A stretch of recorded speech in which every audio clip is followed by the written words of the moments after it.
I'm not even listening to that again, Terence. Me and Terence would be sitting there blethering away and we thought we were live and we weren't.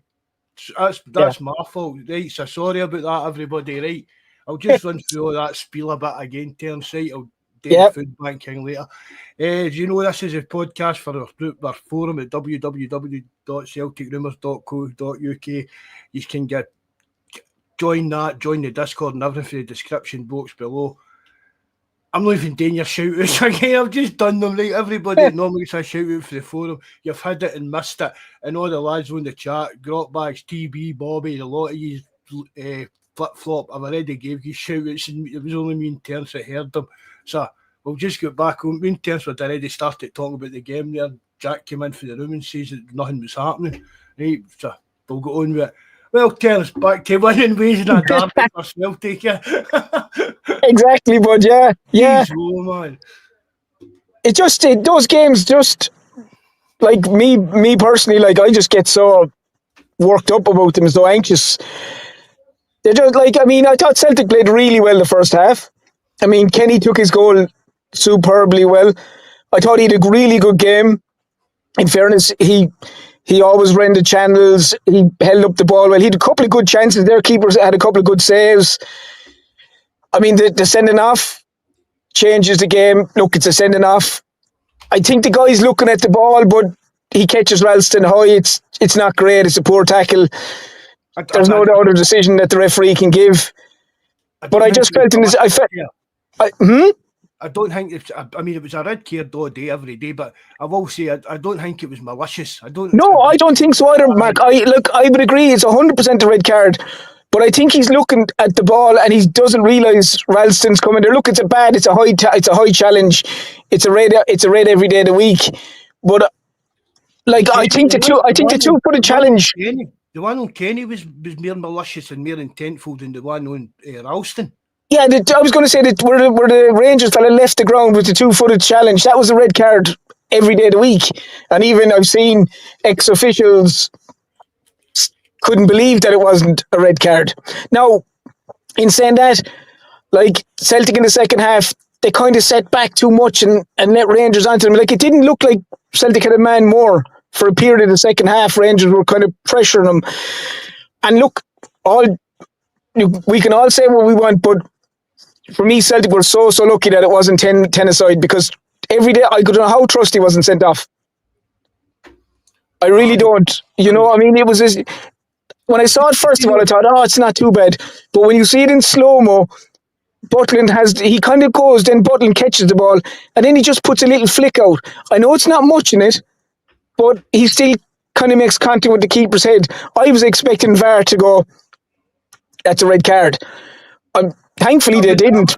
I wouldn't have been surprised, Ter. I honestly wouldn't. But it seemed I watched it later on. It doesn't look good, Mark. No, but it was Trusty. Give Trusty due. He knew right away that he'd done it. He just meant that he was sorry and it wasn't intentional. Was he hoping that Butland was going to spill it? Maybe, but what I would say is if roles were reversed, we'd be screaming blue murder. Oh, 100%. Aye, definitely. Aye. Do you know? No, and then obviously... And that's how I try to look at things, look at that. In these games, Terence, you know what I mean? If the boot was in another fit, so you see, yeah. Act as a fan. And that's the way I would have looked at it as well. I mean, I would have thought if it was roles reverse, like coming on here trying to be as honest as you can, I was like, definitely got away with one. Then obviously there's the flip side of it. The two other incidents, the offside goal in the first half was never offside. And the thing that makes me laugh about it is, if you look at when they set the lines up, they set it like they give you the view 20 yards behind the line.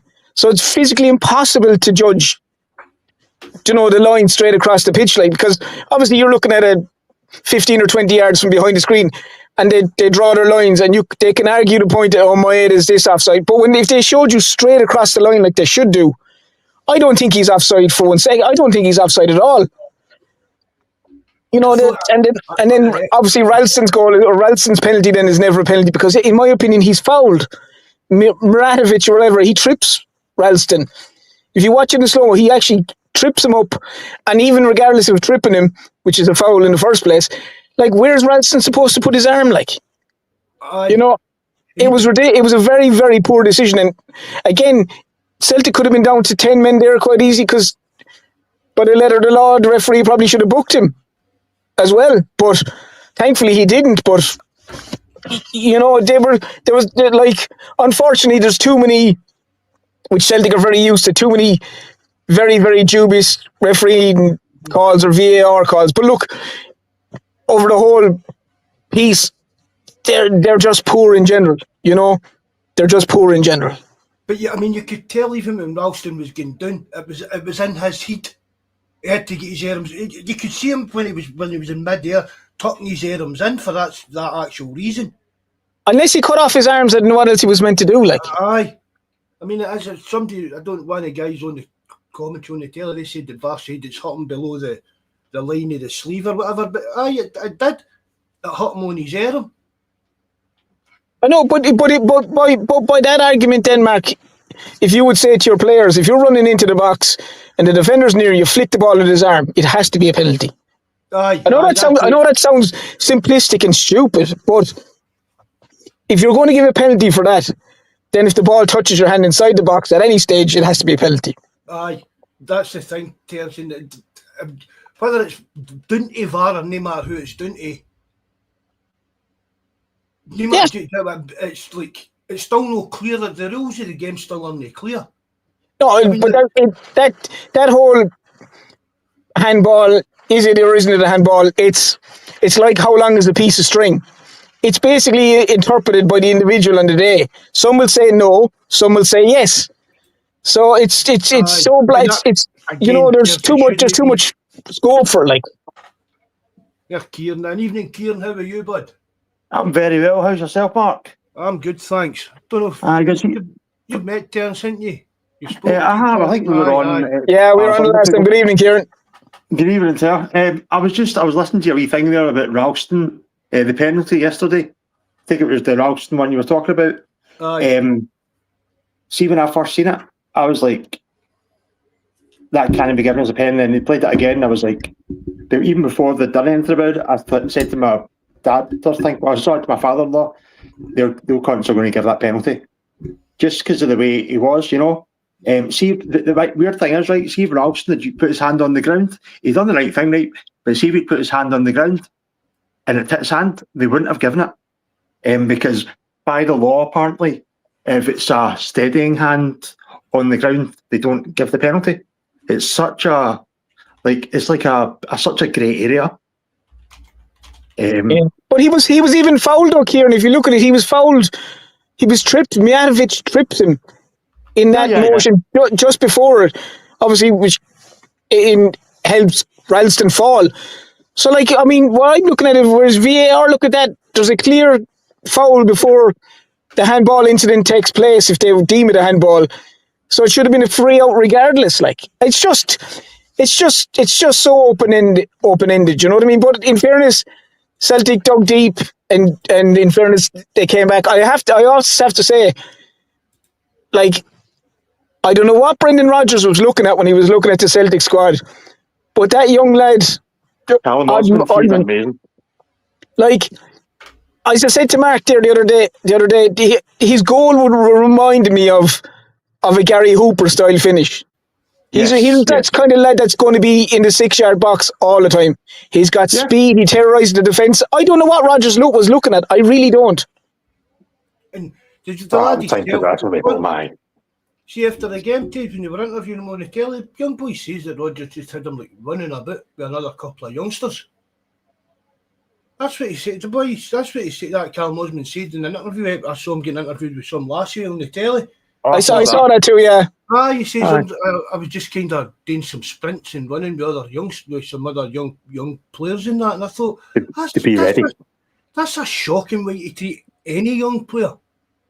Yeah, absolutely is. Especially if you're the manager, you're saying, I mean, Rodgers said in the press, do you know what I mean? Oh, I've got a decision on every signing. He said it himself. Dermot Desmond said in his statement, you want to believe it or no, right, but whatever. But even if it's no, for a manager of Brendan Rodgers, like so-called standing in the game, to just have a young player coming into his club during the summer and then just to treat him that kind of way that just straight away, are we run about earlier with the other wins? That's basically what it sounded as if he dealt with today.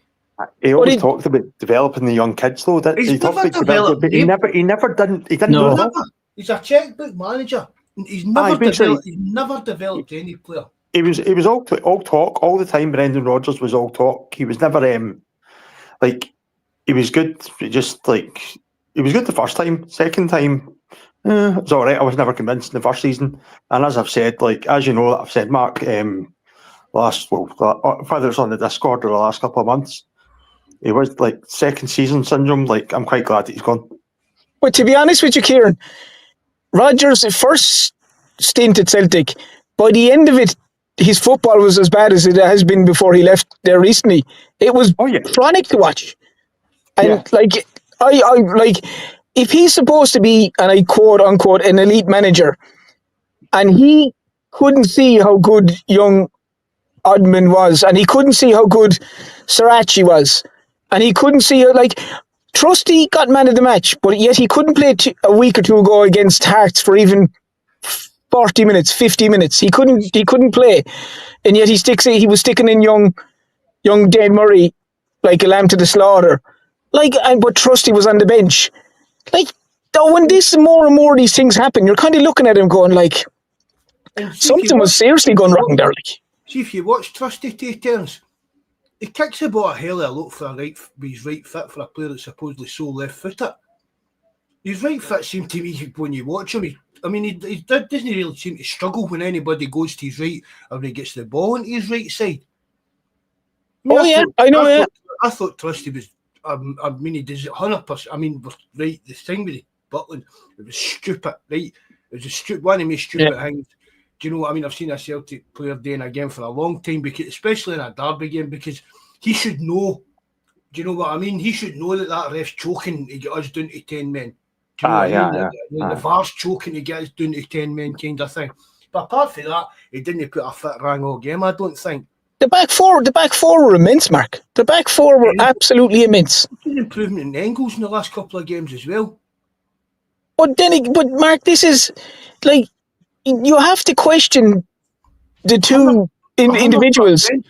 You have to question how Rodgers is treating individuals. If this is the way, like Celtic looked a very unhappy team under Rodgers, players-wise. They looked really down and out one thing or another. But yet, from the Falkirk game to the Derby game, like players looked like they were going to run through a brick wall for Martin O'Neill. Mm-hmm. And like he can't have done that much as an eye on the training park with them. You know, there's not going to be that much of a change. But he's obviously, like he did 4 years ago with Bobby Petta and these other guys, he's gone. He's obviously an arm around the guy and look, you're a really, really good player. I have so much faith in you. I trust you. Show me what you can do. As opposed to Rodgers sending a fella to run around with a load of young fellas who he obviously didn't give a monkey's about.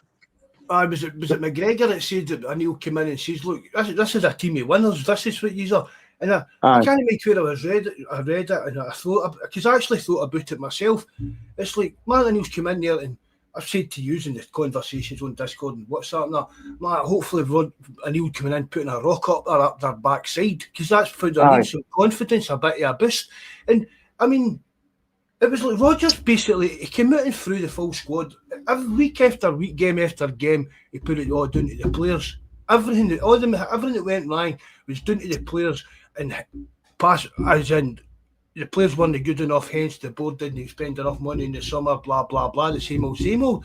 But Martin O'Neill and Sean Maloney's not signed a player.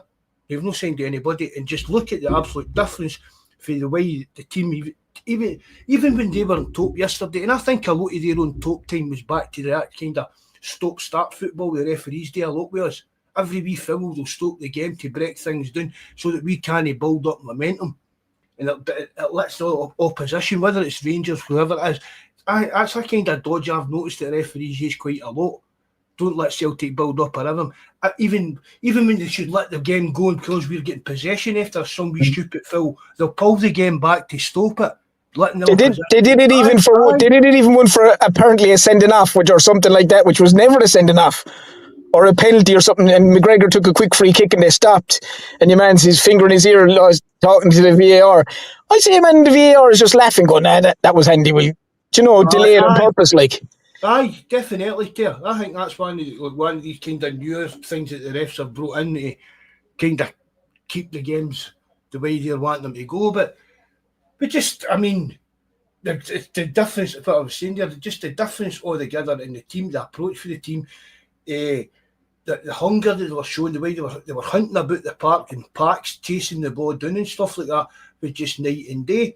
And maybe a wee bit of Brendan Ball crept back in for a wee bit, and when they were getting it told, maybe we did get a wee bit rattled, so started just trying to keep the game steady and keep it. But at the time we were 1-0 up, but you know what I mean? So that didn't bother me as such. That it doesn't bother me. See all the passing about and that, it doesn't bother you, tell us if you're 1 or 2-0 up my semi-fight. Do you know what I mean? You can see the tactics, say, right, we're in front, let them come out. But no 90 minutes, game in, game out, every week, you're seeing it like we were with Rodgers. But what I did like about it though, Mark, was I understand with the passing it back. And sometimes I'm not a big fan of it, but I understand if they're doing it. But what I did like yesterday was if they were under a bit of pressure, there wasn't a problem with them playing the ball down the line. They weren't trying a suicide pass just because we have to keep the ball. The fullbacks, if they needed to, Ralston or Salachi, if they wanted to play it down the wings, they could play it down the wings. Mm-hmm. That option was given to them. Whereas under the Rodgers, it wasn't given to them. Like, I thought Scarachi had a great game. Oh, he was brilliant. Do you know what I mean? One of the guys, you think, getting flung into that under a new manager, because we said we expected the Celtic to come out with a bit of a fight in them, and you thought maybe he could melt into himself maybe a wee bit, but no, I think everybody in that team yesterday stood up and put a kind of marker down. Aye, we were unlucky. We were unlucky not to have it earned done with 90 minutes. Yeah, we missed a good few chances. Like, good chances to. Do you know what I mean? Hit the bar. No, was that an extra time we hit the bar with Forrest, or was that still normal time? I think that was a normal time. I think it was a normal time, Mark. But for actual clear-cut chances in that, we should have had that game well and won. And again, I'm not taking this away from Kenny or the young boy Osmond or that, but if a Biggie and Nacho had been fit, a better level of striker, would we have got more goals? Do you know what I mean? Yeah. And in fairness, Schmeichel had a fine game yesterday. He pulled off a couple of big saves at important times. One on Raskin went through, and one where, I don't know, their centre forward kind of got the better of Trusty, and a big leg out as well. So, I mean, that was one of the better games that Schmeichel's played in a while as well. I thought he was very solid in the back. It just goes to show you the difference of obviously what the Martin O'Neill approach and the Rodgers approach. And then McGregor obviously scores a great goal, even though I think it's poor goalkeeping, but I didn't mind it once it hits the back of the net. And then young Osmond scores a real poacher's goal, a great finish, good ball by Tierney and a great finish. And kind of when it goes 3-1, you kind of, I was able to breathe a bit heavier then, like, you know what I mean, a bit more normal. Aye, it was. I mean, even see when it's soon into extra time when McGregor got the goal, we kind of, even again, Rangers knew that was done. Do you know what I mean? You're kind of sorry. There's a bit of a sigh of relief, but you're always hoping. I know, I'm talking about but I think the Rangers players ourselves knew we're not coming back for this and this time again. Yeah. I mean, and I will say this to about their manager Danny Rowe and that. I mean, at least he tried to play football, even down to 10 men. Do you know what I mean? Don't get us wrong, some of his tactics, we went on about some of Rodgers' tactics, substitutions and that. At one point in time, they didn't even a natural centre midfielder on the park. I think he just flung on every single attacking player that he had on the bench to try and get something out of it. I was glad to see a man Raskin go off because he's probably their best player. He's a wee rat, him. He is, but he's not John. I think he's a decent player, John. But I think he likes to play at the gallery a bit for them. He does. He definitely likes to play to the gallery. You could see when they scored it, when they got the penalty, he was doing the jumping up and waving arms and all that. Oh, listen, he 100%. He's bought into their philosophy or their mantra, whatever you want to put it. And look, he's probably not as in ability wise, but he's probably Scott Brown for them, if you know what I mean. In that sense of, the way Scott Brown was with us, they'd obviously love him as well, and he's kind of their midfield guy, and the way Scott Brown in his pomp was the Celtic guy, you know what I mean? And they would have hated Scott Brown. Maybe similar enough to, not obviously the way they played, but similar in, I'd say, dislikes. When you hear about him like behind the scenes, many managers as he fell out with in that earlier, do you know what I mean? He was getting punted, he fell out with this manager, that manager. I don't think I think it reminds me like a bit like that Hadji. He flatters to deceive, but he's always got plenty to say about how good he is, and you're always reading about how good he is, but you never actually see it. There we go. We've got Irish invasion tonight. How you doing, Pablo boy? All good. Can't complain. Happy waking up this morning. That's what we were anyway. What was your taking again?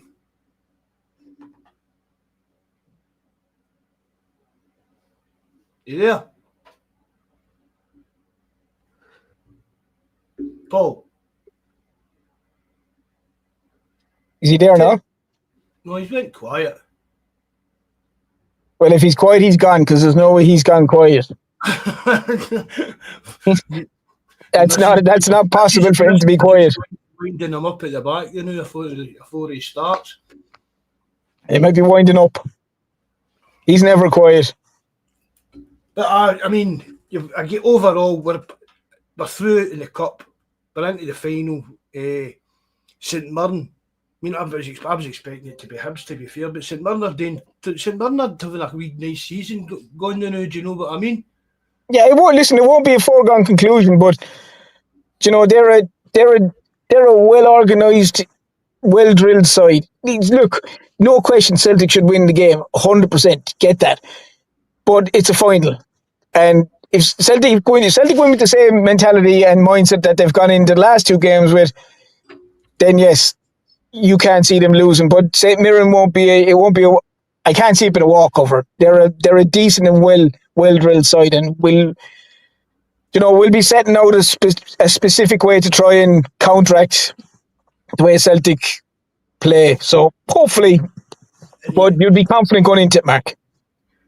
Can you hear me, Mark? Yeah. Oh, I can hear you now. Hi, Paul. You went away there. I just had a problem there connecting there, so I know what happened there.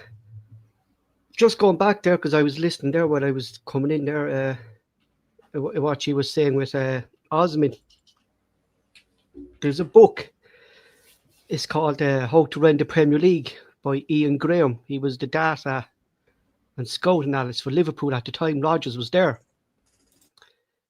And he quotes how they kind of evolved in all the data that Celtic use now, that the scout our players. And he said Rodgers was never a fan of it. So every player they recommended to him, they show him the data. This player can play the way you want him to play. He can play here, he can play there. So Rodgers agreed to it. But because Rodgers then didn't get the players he wanted, he wouldn't play the players they signed using the data. So basically they were frozen out. You can look now at Imore, Yamada, Osman, Kenny to a certain extent. Kenny wouldn't have got a game with Celtic only for the situation we were in. And basically, you're seeing the same pattern at Leicester. Even under like Rodgers. Like a Belkin, that probably, Paul. Do you know what I mean? And and you can see it like that. Osman was out that door if Rodgers was still there. There was no way he was going to stay at Celtic, as you said there, Mark, running with youngsters up and down the pitch in training. Yeah, but They it's just weren't- also, his ego, Paul. Rogers' ego. He just comes across as a very yeah. egotistical kind of guy. He's kind of one of those guys you'd say if he was chocolate, he'd eat himself. Yeah, definitely. But like, I remember when we go back to Mark when we signed Kenny, and you asked myself and Terence, what's he like? And we all said, myself and Terence said, Kenny's not going to hold up the ball for you. He's not going to do what Rogers wants his strikers to do: come up to the halfway line, hold the ball, and play it off to the wingers. Kenny's not going to do that. Osmond's not going to do that. You see there when Martin O'Neill gave Engels a free roll to pass the ball forward instead of passing it back. He put the ball in between the two defenders, and Kennedy was onto it. Kenny was gone. So Martin O'Neill played to Kenny's strengths. He played to Osmond's strengths, their speed, their work rate. He knew what he was going to get from him. I mean, Rogers has called himself an elite manager. You're talking about elite manager Martin O'Neill, who knows these players and knows how to play his team around these players. In the space of a week. Yeah. I mean, fair dude. I mean, let's not be kidding. Martin O'Neill, he's watched Celtic. He's been watching Celtic playing and knowing where it's going wrong. You know what I mean? So he knew what he's had to do when he's come in. I mean, and 14 shots on goal yesterday, Mark. I know. Target, 14 shots on target. Only for Portland, that was a hammering yesterday. somebody had it up. I put it up on the screen earlier on. Something in the last two games we've had 47 shots in goal or something like that, was it? Okay. There you go, like. Aye. And but as well too, Mark, one of the biggest statements that Martin O'Neill made when he came in, and it's not a direct hop at the guy, but he just basically went, right, Hitade, get out of the team, like. Do you know, he was like, Hitade out of the side straight away, no question about it. Yet Rogers was leaving Hitade in, week out, and we were all there scratching our heads going, how is he still playing him? How is he still on the park? And even when he came on yesterday, he was a little bit better, but he was still doing what Hitade had been doing under Rogers: loose passes, slow pass. You know, you would always feel he's going to give the ball away. Whereas, as Paul just said there, O'Neill came in and he was like, no, it's Engels, it's McGregor, and Hitade's out of the side, and like that, it was basically Engels. You can ping a pass. You do what you do best. Pass the ball forward, like as I said, his crosses from the corner, a lot of them from free kicks. Do you know? He's playing to players' strengths rather than trying to take their strengths away from them. Just a question to you there, like, what difference do you see in Engels under Martin O'Neill in the space for a week than we saw under Blender? How is Engels fitting into practically the same formation under Martin O'Neill and playing better than he did in that formation under Brendan Rodgers when we switched to 4-2-3-1, didn't he? But not even that, Paul. I think it's what Terence said.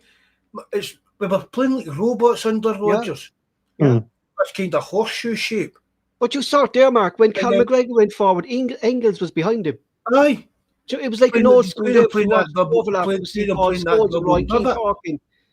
One goes forward, the other stays back. But it's just telling players that they're good. It's just telling players, you're a really, really good player. Now you go and show these people how good you actually are. They like under Rodgers, it felt like they were cocooned, and O'Neill is basically going, no, look, you show me what you can do. I know how good you are. You show everyone else how good you actually are. And allow them to express themselves. And that's what they allowed with Engels. Callum McGregor had a great game, as I said. Kenny did. Osmond did. Salachi did. Do you know, there was very few players on that pitch yesterday for Celtic that you came off going, he wasn't great now. He wasn't great. From the first whistle, we were on top of them. But there was intensity, Paul. There was intensity. There was drive. There was everything that's been lacking for all season was there. It was there against Falkirk, and it was there again yesterday. Even that tackle there and Ralston there, like you never see Dyson Reid react. Like he was the first up the pitch, like pushing. Yeah, there was good fight in the team. Do you know what I mean? But that's what I love about the team, Mark. Everyone stood up for each other yesterday. You know, even against that with Arfield, the other night. Yeah. Do you know what I mean? And even under Rodgers, there was none of that.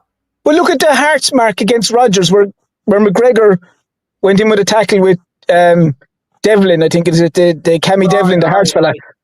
There was 3 Hearts fella in top on McGregor, and in the television there was not one Celtic player in there, not one. Whereas against Falkirk and again yesterday, they were flying in. They was basically like, lads, if this happens, we're all in. And that's what it was like. Kenny was in, Maeda, said Paul said there. Maeda was in. You know, they were all in, like. And that's what you want to see, like. And again, that's down, like, a manager between Martin O'Neill and Sean Maloney, they can change a player's attitudes so much in 2 weeks. It says volumes for them as individuals and their man management skills. And it also says so much about the manager that's left. It really does, like. Brendan Rodgers was like the guy, you know, when you've got a game of football and you've got one guy that's got the ball and then he takes a huff and leaves and nobody else can play football. That's what Brendan Rodgers was like. Oh, yeah. I agree with you there, Kieran, 100%. You're bang on. Yeah. I mean, it definitely does look as if Rodgers has... I haven't even got it said. To me, it actually looks as if he'd lost the dressing room. Oh, aye. No, I give you. I think so, yeah. I mean, But you can't say the players, Mark, week in, week out are a pile of you-know-what and expect them to turn around and fight for you, like. I said that earlier. I can't even... Yeah, you did, yeah. Do you know? Aye. Do you know what I mean? You can't... Week after week he was coming out and it wasn't his fault. He needed to... I need to try and find a way. That's my job and all that part, but I've not been given the tools that I needed. And I tell you one thing, it's one stooped up high on the Civic that Martin O'Neill is driving. I was just thinking that. I wonder what type of car we are now. Yeah, but that's it. I mean, that's what I mean. Rodgers sat there week after week. It's up to me to try and find a solution to this. Martin O'Neill and John Maloney have come in and done it in a week. Aye. Yeah. That's the difference, isn't it? Do you know what I mean? Let's face it. This is one of the most positive. Right, we thought we're not getting into the transfer stuff and the board stuff and all that. Right, we'll stick to actual football. Then, right, for me, this is one of the most positive that the Celtic support has been in a right good few months. A right good few months. Do you know what I mean? Because Rodgers was pissed off with the transfer window, but so were we. Do you know what I mean? We were all seriously pissed off with it. We were pissed off with the football we were watching. We blamed that on Rodgers, the board. Do you know what I mean? Rodgers blamed the board and blamed the players, blah blah blah. And then in the space of a week, the team's coming out the new. And I mean, but surely by the time January comes, even if the manager or new manager, I heard it yesterday that things got so bad. Himself and Tisdale weren't even on speaking terms. Aye, since start of October. I put a thing on the WhatsApp a while back. It was a big spiel about that and how Tisdale was recommending players and Rodgers was saying no. And I mean, I don't know if it's true or no. It was just somebody get forward to me on WhatsApp. Do you know what I mean? Yeah, I remember that. It's just Tisdale was recommending players and saying no, and basically, the board weren't doing their job as good as they should have been as well. But there was a lot of stupid arguments and egos going on in the background as well. Well, Mark, every single player that took the field against Falkirk and took the field against Rangers was available to Brendan Rodgers. Aye. Every single one of them. So, like, you could say that I don't have this and I don't have that and I don't have this, whatever he wants to go on about. But there's also comes back to the fact of your ability as a manager to get the best out of individuals, which you clearly are unable to do. Because every one of those players that performed so well against Falkirk and so well again yesterday were at his disposal. Yep. And he either thrown them aside, didn't consider them, or basically didn't manage them correctly. Because you can say what he wants about the transfers, and yes, without going into that, we're not going to, but yeah, that's fine. But every single one of those players that played in the last 2 games was available to him.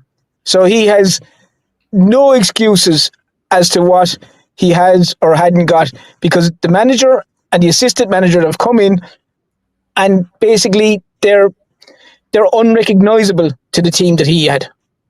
Unrecognisable. with attitude, with performance, with looking happy to play football for Celtic, looking like they're enjoying to play football for Celtic. He doesn't have a leg to stand on. Do you know, a bit of pride again yesterday? You know, you could see McGregor when he scored. You could see what it meant to him. Do you get what I mean? You could see. You could see what it meant to everyone. Aye. Look, young Osman looked like he was after playing for Celtic for the last 5 or 6 years. Do you know what I mean? It was his second game, his first start, or his first derby coming on. Like, back years in that. Aye, he's a wee man. See, that's the best day of his life. So far. It was so far. See if he keeps playing the way he is, he'll have a few more as a Celtic player. You know, so I don't know. I mean, Rodgers must be looking at that. Well, he probably isn't because he's so cocksure of himself. But any normal human being would be looking at that and thinking, right, I made a right arse of that. Aye, I just things that even getting back to the Dermot Desmond statement. I think there's been something seriously broke, like behind the scenes. I'd say he had a big smile in his face yesterday, Dermot Desmond. Aye. That's for sure. Because you got a hole in one. Dermot, do you think Brendan Rodgers is an elite manager? Honest to God, no. I don't know. Go on, boy. I think he was lucky to get the Liverpool job, right?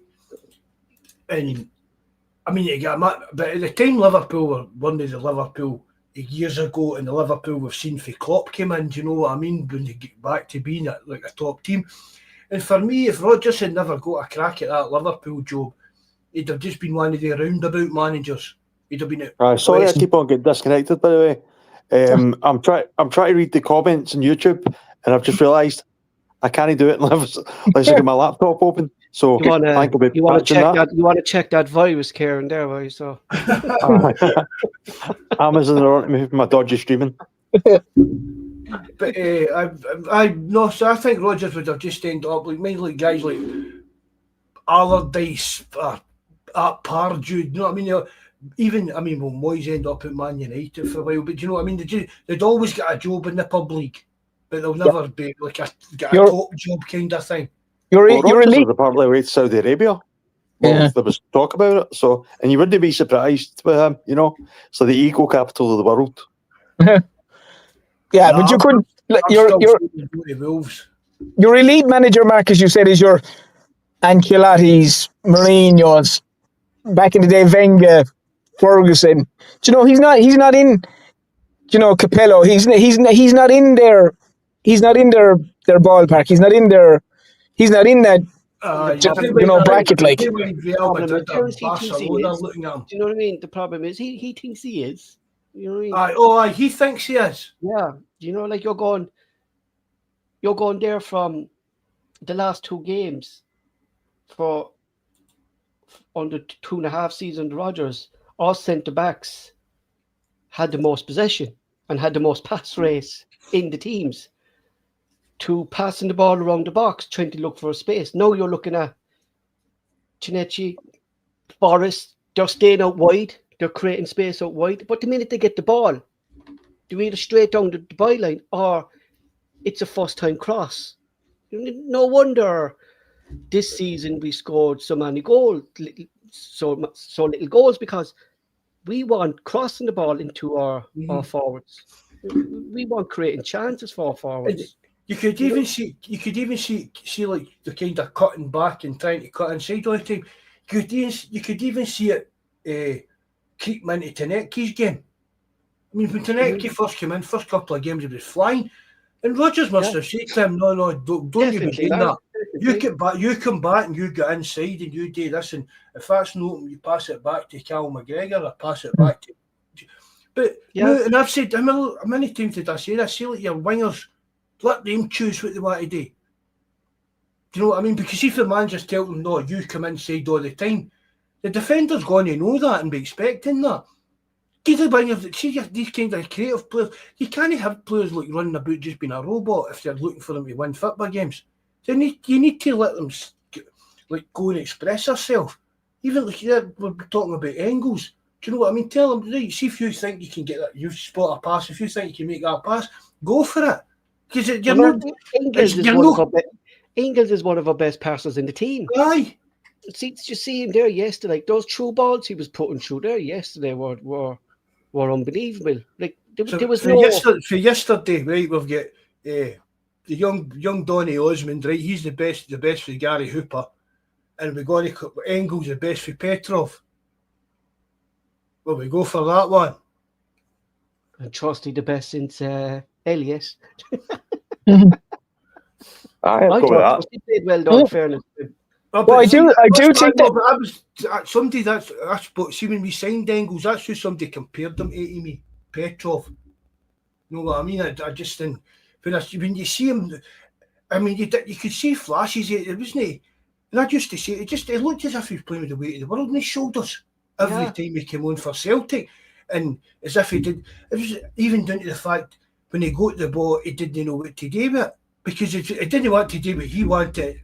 But in case he gets shouted at Alfie Rodgers for breaking whatever break a pissy pass a play that he's planned. But every week. Even McGregor's not passing the ball, Mark. I think there was a spell there where in the second half, and Rodgers is saying that he wants his teams to be quicker and faster and thing. I thought we tired yesterday till the subs came on. You could see there was a period where we were kind of passing the ball between McGregor and the defence. I thought kind of in the middle of the second half that team was actually tiring. I didn't think we were the team was fit. I agree with you. Yeah, no, I back that, Paul. I looked at the team yesterday. It was a sharp hour. Yeah, they were so used to, as what we're talking about, staying in that one position, Mark, that they're not running about as what we saw them in the last two games. I thought we actually fired them when the subs came on. Forrest, Osman, and stuff like that. It brought a new life into the team again, you know. James Forrest. What about we Forrest even when we came on? Oh, he stood nearly to life. Aye. You know, I thought, Mark, and he was that would have been a stunner if that goal went in when it hit the post. You know, the scoreline actually flattered them. I don't know where their fans are going saying they were robbed and they were and you know. They were walking away. Yeah. But what you were saying, Kieran, you can see why the penalty was given because the rules of the game, but it was harsh though. You know what I mean? The one person who always keeps his hands to his side or when he goes to block a ball is Raz, he puts him behind his back. You know, so he was actually trying to make himself as smaller as he could, you know. They were going to find a way, Paul, of giving that regardless. However, whatever way possible, they were going to find a way of giving it. You get that red card though with when it was 10 of us 11 players. I thought Trusty was gone. Really did. I said that too, Paul. If it was the other way around, you'd be screaming blue murder. It was just a real idiotic thing to do at the time. You know, and I think he thought himself he was gone. Because his reaction straight away was, "Oh no, I'm sorry." But it was a real case of like, if they'd given a red, you couldn't argue. Like, no, you know, just a brain fart. Because you can't even say that he was going for the ball. You can't say it was a 50-50. No, he was nowhere near the ball, Mark. No. Maybe, as I said, Trusty thought he was going to spill it, but he still, and it was only a flick, but it was still, he knew what he'd done. Do you get what I mean? I'm not trying to make excuses for it. No, I was surprised he didn't get a red card. I said that before you even came on, Paul. We were lucky. But again, apart from that, I thought he was worthy of the man of the match. Yeah, but look at that then, though, Mark. Like, you look at that then, like, every first tackle the Celtic players made, it was a yellow card. They made about 7 tackles where every one of them was worthy of a yellow card. And he only gets booked then just before he gets taken off, he gets a yellow card. You know? But Paul, how many times have we moaned about the fight, the team not having any Bawz in them, not having any... But I loved it, Mark. But that's what I want, Mark. Fair dues. I think we played the kind of dark arts part of the game well yesterday. Because again, I used to go on about this as well. We looked awfully naive at that side of the game under Rodgers. What about that miss with their fucking record? Their record signing, the striker. Oh, When he put it wide, Jesus Christ, man! I thought that was in. I really did. Is that from the cross, Paul? Was it? No, remember he was 1-1 with Schmeichel, and Schmeichel came out and narrowed the Oh angle, yeah. and he blew it wide. I don't even know how to say his name, Chenteki or something like that, isn't it? A hun, There that's you what go. we call him, a hun. Then they go for Everton. Yeah. 10 When did you sign him? Because he just appeared. £10 million they spent for him. Probably Yeah. going out with that Was it? box, I had no from idea. the women's team, I said. That's what happened. £10 million. Everton, Would you? fans, see when you see their on their forum, they can't believe that somebody paid Chimity 12 million it was to Everton. Bloody You sure hell. your man, the what's his name? The fella Wilson, is it? So he was involved with Everton, and he signed him for Everton as well. No, that's that For a lot failed. of money, and he failed at Everton, and then he signed him then for fucking 10 million. You know. Would- Probably get that cut of the transfer fee. Question for you, would you give O'Neill the job? Yep. Till the end of the season, Terence. I for my thing, right? And I was saying it to Mark yesterday. I don't want to bring in a manager now, and the reason because is that manager's going to come in and he's going to try and put his take on that team in the middle of a season when we're 8 points behind Hearts now. And I'm not worried about Hearts, but we're 8 points behind them. We could drop another few points if a manager's trying to implement his own system. So I'd let it till the end of the season. Or if rumours are to be true, this fella Nuxon is going to be leaving in December, let him come in. But let Martin O'Neill there till the end of the season with him. No, I don't think that would happen. But I think that's why I like you, Paul. You always got a good point. You know, because it's going to be, you're not going to get your number one target mid-season. But do you think that would be like if you're a new manager coming in, hypothetically, and you come in and they're saying, well, Martin O'Neill's going to stay on with you till the end of the season. Isn't that, do you know, who's in charge? Is the new manager in charge or is Martin O'Neill in charge?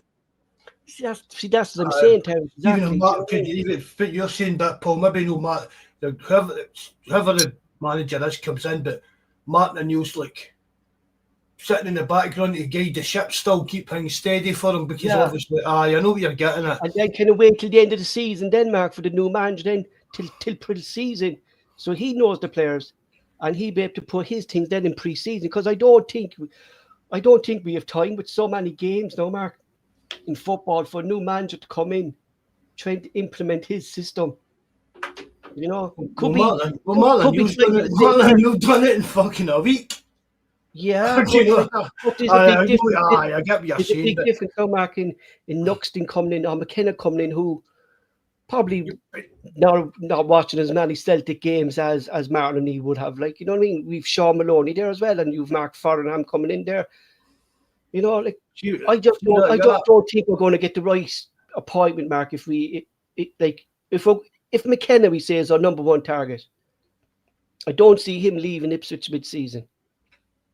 No, but if that Nuxton fella's available, Paul, do you say to him, we want you as your manager, we want you as our manager, but not till the summer? Yeah, that's the problem. Terence, then do you know what I mean? That's the problem. Like, you know, that is the problem. Like that, no, but ideally for me, right, so right, I don't think it's going to be a case of waiting to the summer and just talk about December. That's all came from Gordon Strachan, right, supposedly, sir. I don't know. Do you know what I mean? We know Gordon Strachan likes a wind-up. After that, as soon as I read that Gordon Strachan said that, because why would Gordon Strachan be sitting at some night out in a Q&A and, do you know what I mean, give away a deep secret for inside Celtic? You kind of told something, Mark, do you know what I mean? No, but Paul, Gordon Strachan's no daft, because see, obviously, and it's happened, that's his boy, his boys tell him, how's his boy? Gordon Strachan probably said that as a wind-up. We know he's a cheeky sod, do you know what I mean? And he loves a good wind-up. So he's probably, even if he doesn't know, he's not going to sit at some night out, hang like one of the things and give that away when everybody's going to say, boom, well, it's got to be nutsing because this happens with the league and all that. Strange just flung one of his wee cheeky comments in there for a fishing expedition and it's exploded. That's my opinion on it. Sure, even I heard isn't Lee Carsley supposed to have been interviewed the other day, which is shocking, but however. Won't be the next manager. Not Lee Carsley. No. I don't see it. He's a great manager, but if he's been interviewed for anything, it'll be like part of the coaching team, running the B team. He refused the Irish job there to stay on as an interim manager for England. Fuck. You're not what is it, England under 21? Yeah. England under 21. You're not going for that to sit managing Celtic. Maybe he's been interviewed or spoke to about some kind of role at the club, but there's no way in the world that Lee Carsley's been interviewed to be Celtic manager. Well, think about it. It is the under 21s, right? But it's like the younger players. That's what Celtic are basically. That's their model to develop players and sell them on, right? Carsley's been developing these under 21 players. Okay, the club's been doing it, but he's been helping, shall we say? So that might, there's an inkling of thought that they might want to do it. I don't want him to be the manager. Like, I can stay as far away from Celtic as possible. I wish and I mean this as an Irish guy, I wish they'd stop linking every Irish guy to the job as well. Like, it's, Robbie Keane, Ryan Keane. You're just jealous you've not been linked to it. I was thinking that. No, listen, I'd be way worse than Roy Keane. Roy Keane would be a lot quieter than me. I mean, you know how I feel about Roy Keane, and I don't want Roy Keane anywhere near a Celtic manager's job. Years ago, I thought he was going to be a good manager and that. Do you know what I mean? I thought that could be a cracking time to be a Celtic fan, but no chance. And that Robbie Keane, he can get hunted too. And that French guy from America, that's a joke. That's a joke. Aye. Is it Mark Sells or something? Is it? Yeah. Nancy. Nancy. Yeah. I mean, again, it's all rubbish. I mean, a lot of it is going to be rubbish. Any manager now that's going to lose his job is going to be straight up. He's linked with Celtic. You know what I mean? Aye. But I get sidetracked again as usual. What I would like to happen is, right, see if it is going to be, look, we need to wait to the summer for Kieran McKenna. We need to wait to this time for blah blah forever. But I'd rather they need to have it done before that though. But announce it. Look, come July the 1st, Kieran McKenna will become the Celtic manager. Until then, Martin O'Neill and Sean Maloney will be looking after first team matters. Boom, that's all they need to say. Exactly. And you'll be happy with that then, Mark? Aye. And because see the thing, people see the guy saying, "Oh, Martin O'Neill should get the job." The guy's not getting any younger. Jesus Christ, we're going to have every 75-year-old and granddads now in Scotland buying Celtic tracksuits and wearing them on Christmas Day. Chaplet Christmas will be the granddads. The fall cack one there with the skin tight one on it. There must have been the only tracksuit I was left in the dressing room, I say. Mark, I'm going to leave you go there, boys. Right, you off turns, right. Thanks very much for coming on, right. No worries, boys. Talk to you later. Nice. Bye. Bye, lads. But I don't think himself. I just don't think Martin would be up for that. But see his age and that, and that type of person he is. I mean, even when he's doing his punditry, you can see how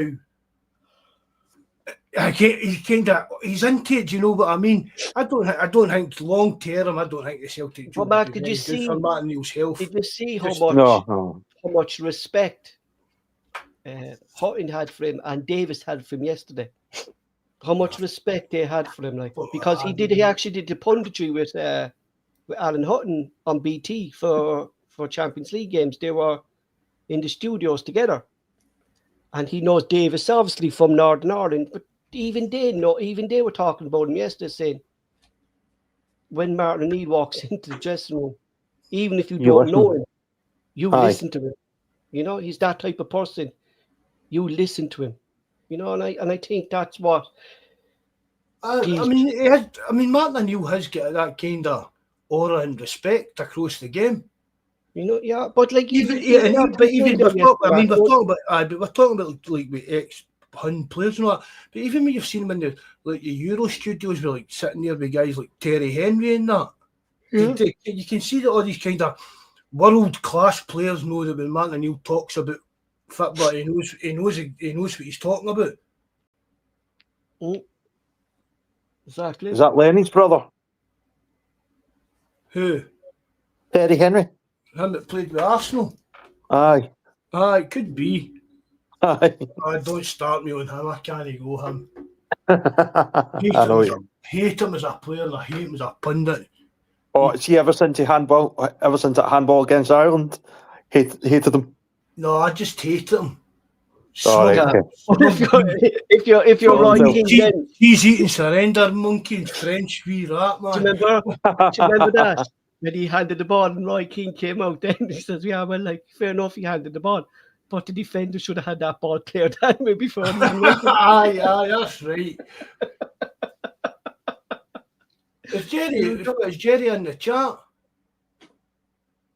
No idea. I can't see it tonight. So who you wanting for the manager then, Kieran? Because Paul will take about 20 minutes. I posted it on the Discord during the week, and I can't remember the guy's name. It's a pure unknown, but I was looking up the top five unknown like football managers, or the best young football managers. Obviously, your Xabi Alonso's and all that in there, but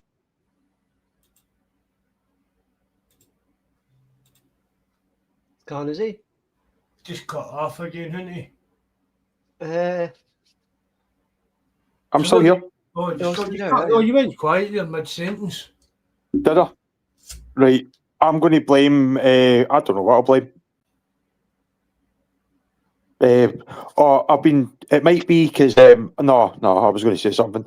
I've been running out of breath after I was in the hospital the other day, and people have been saying to me, "You're you're not the first person to say that, basically."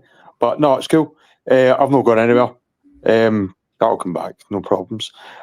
Next manager, who knows? I mean, it could be. It's done it again. It's no your connection keeps dropping off, Kieran. Do you know what it is? I'm going to get on to Virgin because that is pish. That is pish. See, my tablet does that when I'm in the kitchen. See, if I'm in the kitchen with my tablet, the connect, it's just your Wi-Fi just falls off and drops off. Is that you with Virgin? Aye. It's no completely dropping me off. If it did, it would patch me from the chat, but it's for the block to streaming football games and that. I'm telling you. It probably is, though. I'm not even going to name them because I don't know if you get any bother on here, but you know what I'm talking about. Not even on the wee Stick King, I'm talking about just on the PC stuff. Aye. You try and click on them and it comes up Virgin Media's blocked us.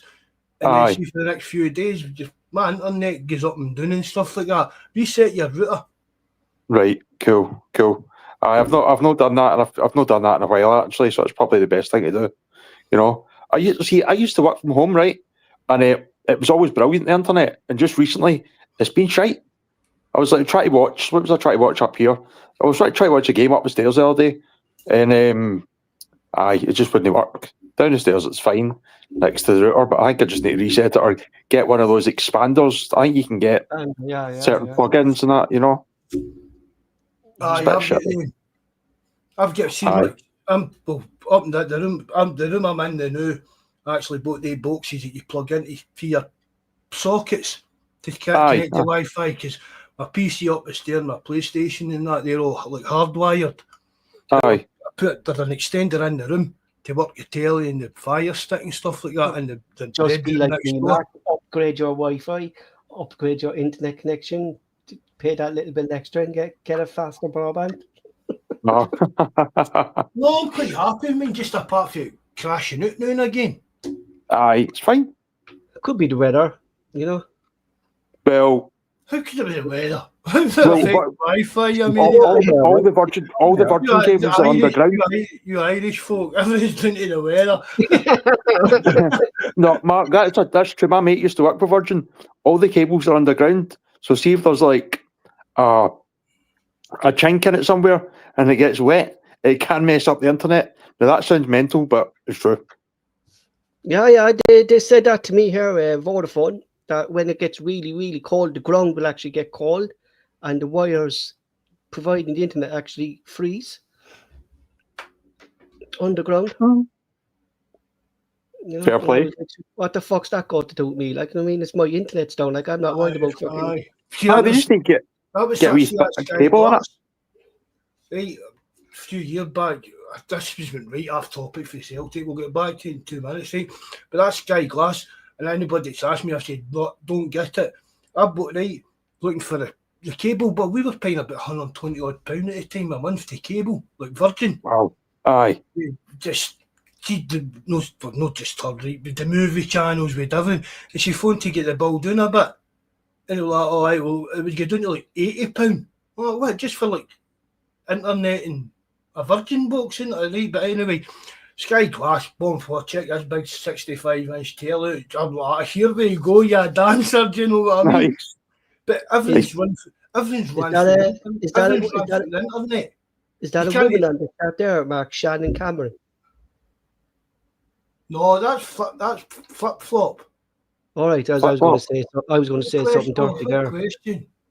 You know, because the thing about bad Wi-Fi is when you're doing preloading, the fucking thing freezes.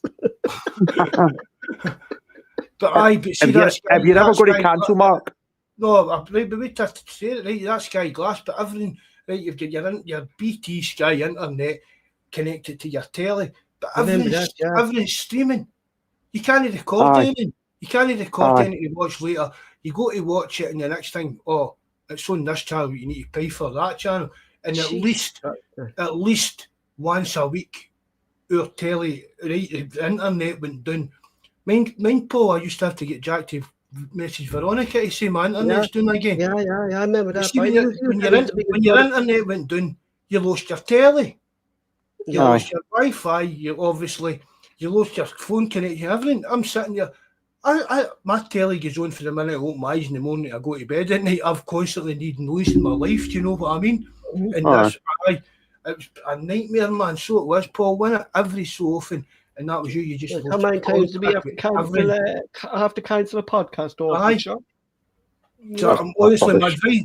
I mean, I've spoke to a couple of people about it, even on Twitter. People have said, "Oh, I've never had any bother with it. I had nothing to bother with it. I couldn't wait to get out of the contract with them.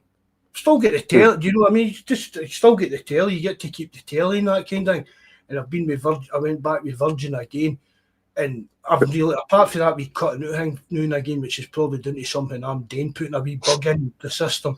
I've had no complaints with them. You never lose your internet for more than 5 or 10 minutes. Aye. Okay, I've heard of in our estate, right, in Wishaw.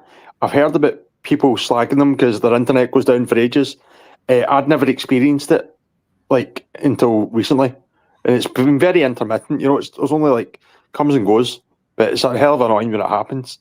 You're watching something that cuts out, and then like 15 minutes something comes back.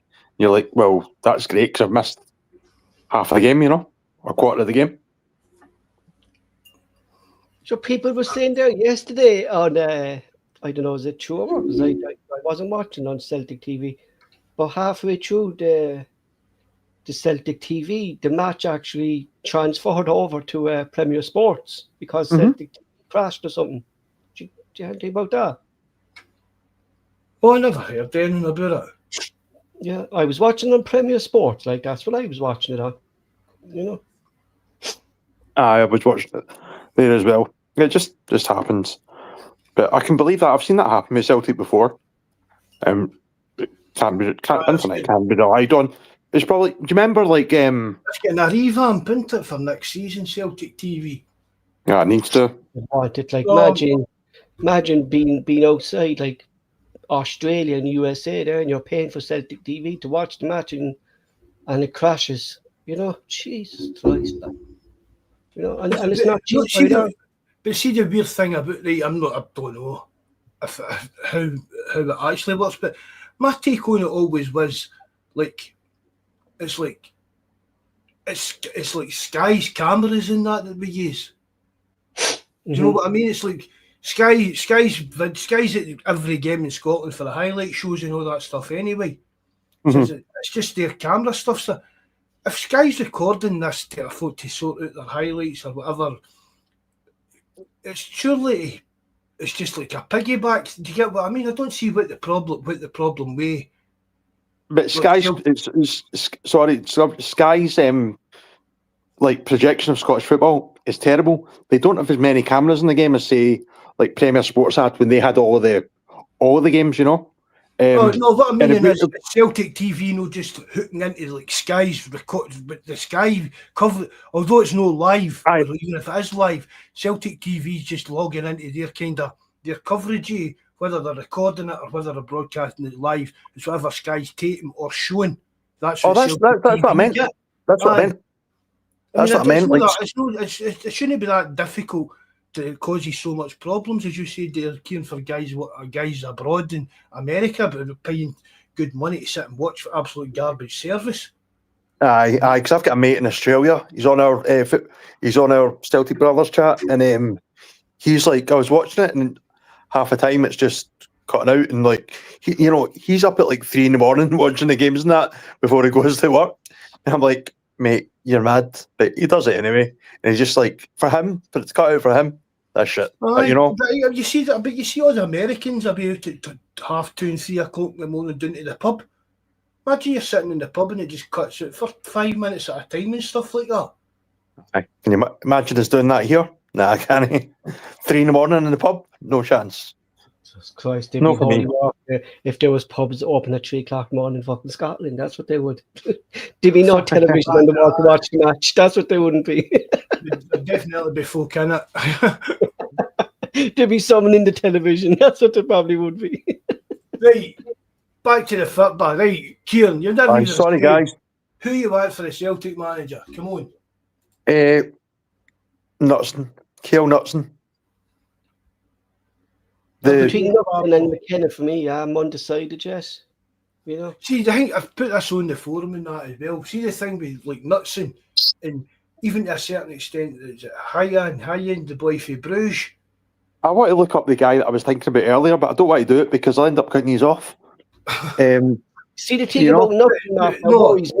But let me is it right? I'm not saying they're poor managers, poor coaches, but see with Knutson leaves because Knutson's no in charge of recruitment in that area, right? I can't even mind the guy's name. They've got a director of football again, did all that. Right, I'm not saying Knutson and the boy for Bruges are the good manager, the good coaches, but a lot of their actual personal success, is it them that's brought that, or is it the club that's brought? Do you get what I mean? They're just part of the bigger machine, like an Ajax kind of thing. I mean, many guys coach Ajax. Do you know what I mean? Ajax don't change how the clubs run. They'll still produce young players and stuff like that. I mean, it's like all these young players, Bruce, this 19-year-old, you know, that's nothing to do with that manager that's in there, you know. Do you get what I mean? That's the club that's like he's like your Dane Murray type of player. He's been put out there. But Bruce have got a team playing in the second division, so they're playing at a higher level. See, the problem is, Mark, like with that, right?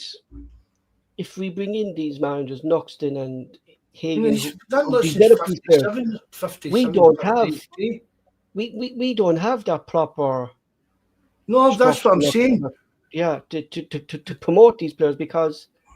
And it's no fault to Celtic, it's just Scotland in general. Which see like Bodo Glimt should be looking at bringing in, even if we're bringing in Knutson, should be looking at bringing in the director of football as well. That's what I'm trying to say. I'm not saying, as I said, I'm not saying they're poor managers, poor coaches, but they're at clubs that have been built up and been, do you know what I mean? Knutson will leave and Bodo Glimt will still plod on and win the league probably. Do you know what would be good?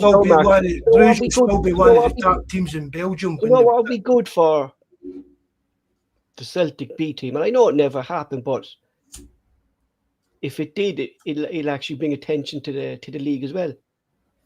If Celtic B team, with the pull of Dermot Desmond has over the League of Ireland anyway, he does. A good move for the Celtic B team was for them to play in the League of Ireland over here. That's a good shout. You know, Talking about the B team, my second team, Clydebank, thumped them 4-0 at the weekend. They did. In the Lowland League, that's how bad we are these days. And is it that fella McCarthy's leaving at the end of the season? Oh, that's quite a That's got to be a positive move. Yeah, who's taken over? Some young fella did. Some other fella they brought in there recently, Mark. And did some fella taken over it? Of the Satus taking it over yet? They did, yeah. All right. I forget his name. But I mean, talk about steel with Chris McCartland in the academy. Mm-hmm. That's staleness. He's been there for 20 years or something. I was going to say that. He must have been there about 20 years. Aye. And really, who have we produced out of that time? McGregor, KT, James Forrest. And many do you know what I mean? How many good players have moved on that gave a chance? 'Cause I saw something the other day. It was actually a Motherwell fan, and he was talking about Dane Murray. Stephen Hamill, Mark. Stephen Hamill. All right. He's been good. He's good. Does that know who? He was in charge of Motherwell's academy for a good few years. He was a fantastic left back. Just what you were saying there, Mark. McCarthy's been there, you said, for at least 20 odd years. That's the problem with Celtic. Aye. Too many people have been in these positions for too long, you know. And no producing. Yeah. You know what I mean? I mean, it is. But again, a lot of it, and we keep getting on about it. The pathway between Celtic and the first team breaks because there's no a decent level in that reserve league. Exactly. That's what I'm saying. The League of Ireland would actually be I don't think it would never happen, Mark. But that kind of level the team needs to be playing at. Right, guys, I found that manager I was thinking about earlier. I think the laptop was at my feet. I just didn't realise. Domenico Tedesco. He was part of Schalke's sort of rise to the top of the Bundesliga, like in 2017. He was appointed Schalke manager, led them to a second place finish. Basically, this guy sounds like it could be a shout. What? Do you know what Fenerbahce? Who? Tedesco? Aye. Don't think so. Aye, I'm sure he's a. I think he took over after Marino, didn't he? Aye. So you've discovered some unknown manager here, Kieran? Aye. No, mate, I don't think you have. I'm sure. Bobby will check that. I'm sure he is. Dominic Tedesco. Let's have a look at Wikipedia. Right. That's usually up to date, isn't it? Oh, well, I at least know who the manager of Fenerbahce is. Oh, no, he is the manager of Fenerbahce now. Right, I stand corrected. But no, somebody that's... Aye. We need they'll bring in somebody unattached. I'd go for Diego Simone. I'd go for him. He's going to Argentina. 15 million. That's what they were telling us in the taxis. Ask the Dan. When we were in Madrid. This is actually his last season with Atletico. Taking over Argentina at the end of the season. That's the rumour there.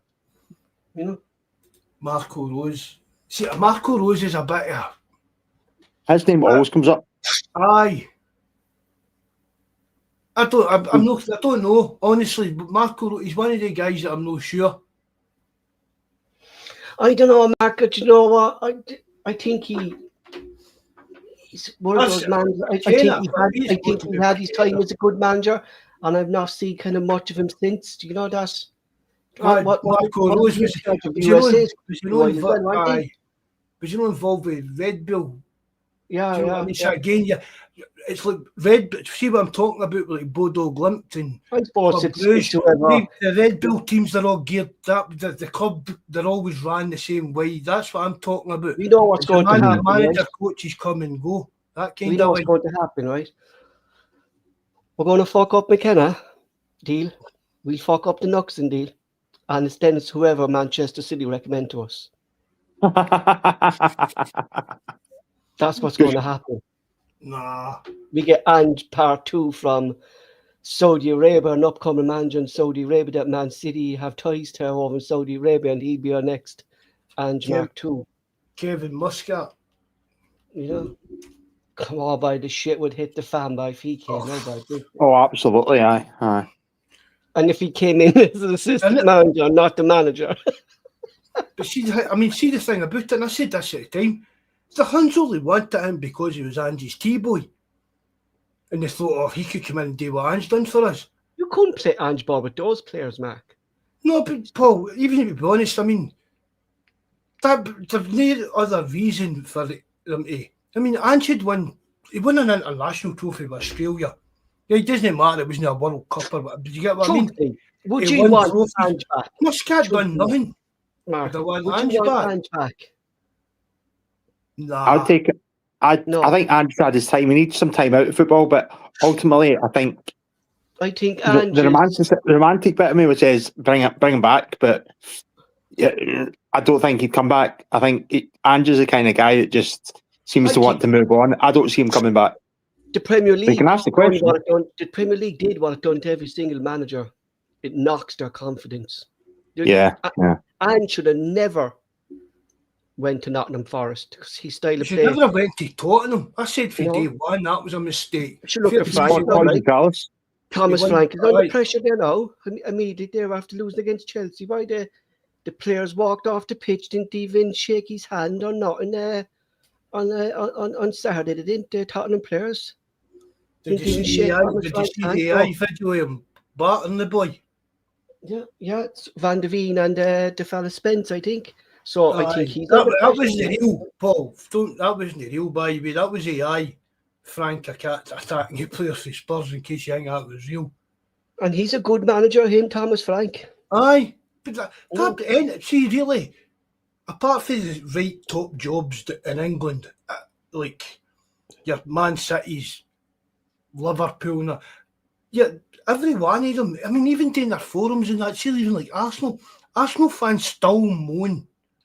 Every team in England thinks he should be winning the Pub League. That's the problem with their fans. The arrogance, even at the edit forums, it's unbelievable. The arrogance.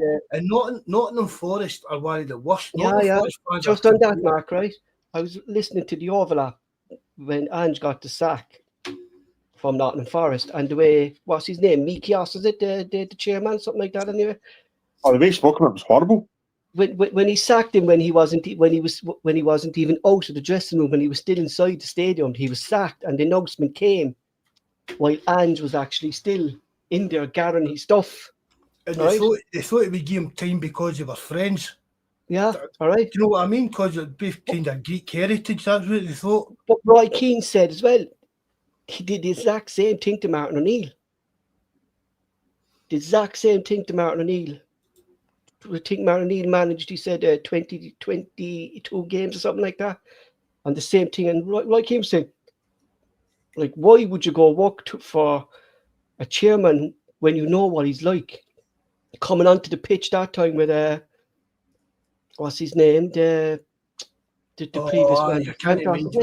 Can't even mind who that was, Paul. That's out of order, I know. But going back to our own club, do you think Dermot Desmond's statement bashing, no, we don't know if there's truth in it, there has to be some truth in it, but does that affect other managers wanting to come to our club for such a public statement by Dermot Desmond to the press about Brendan Rodgers? No, I don't think so, Paul. Right, because I mean, as I've said, there's got to be some truth in it. There's Rodgers has been trying to take Dermot Desmond to court over it, because I've said that. I said it to JFP. Nah, I don't believe for a minute that Dermot Desmond hasn't ran that by his lawyers and stuff like that to make sure. Oh no, he will have. He'll have evidence of this, meetings and minutes, text messages, emails, all this kind of stuff to back up and prove what he's saying. I don't think they'd have done that. But Jack's been brewing for a long time. But what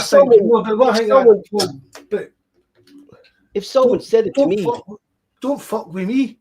Yeah, if someone said to me, that was. If someone said to you in the room, we want you to stay, we'll give you a new contract.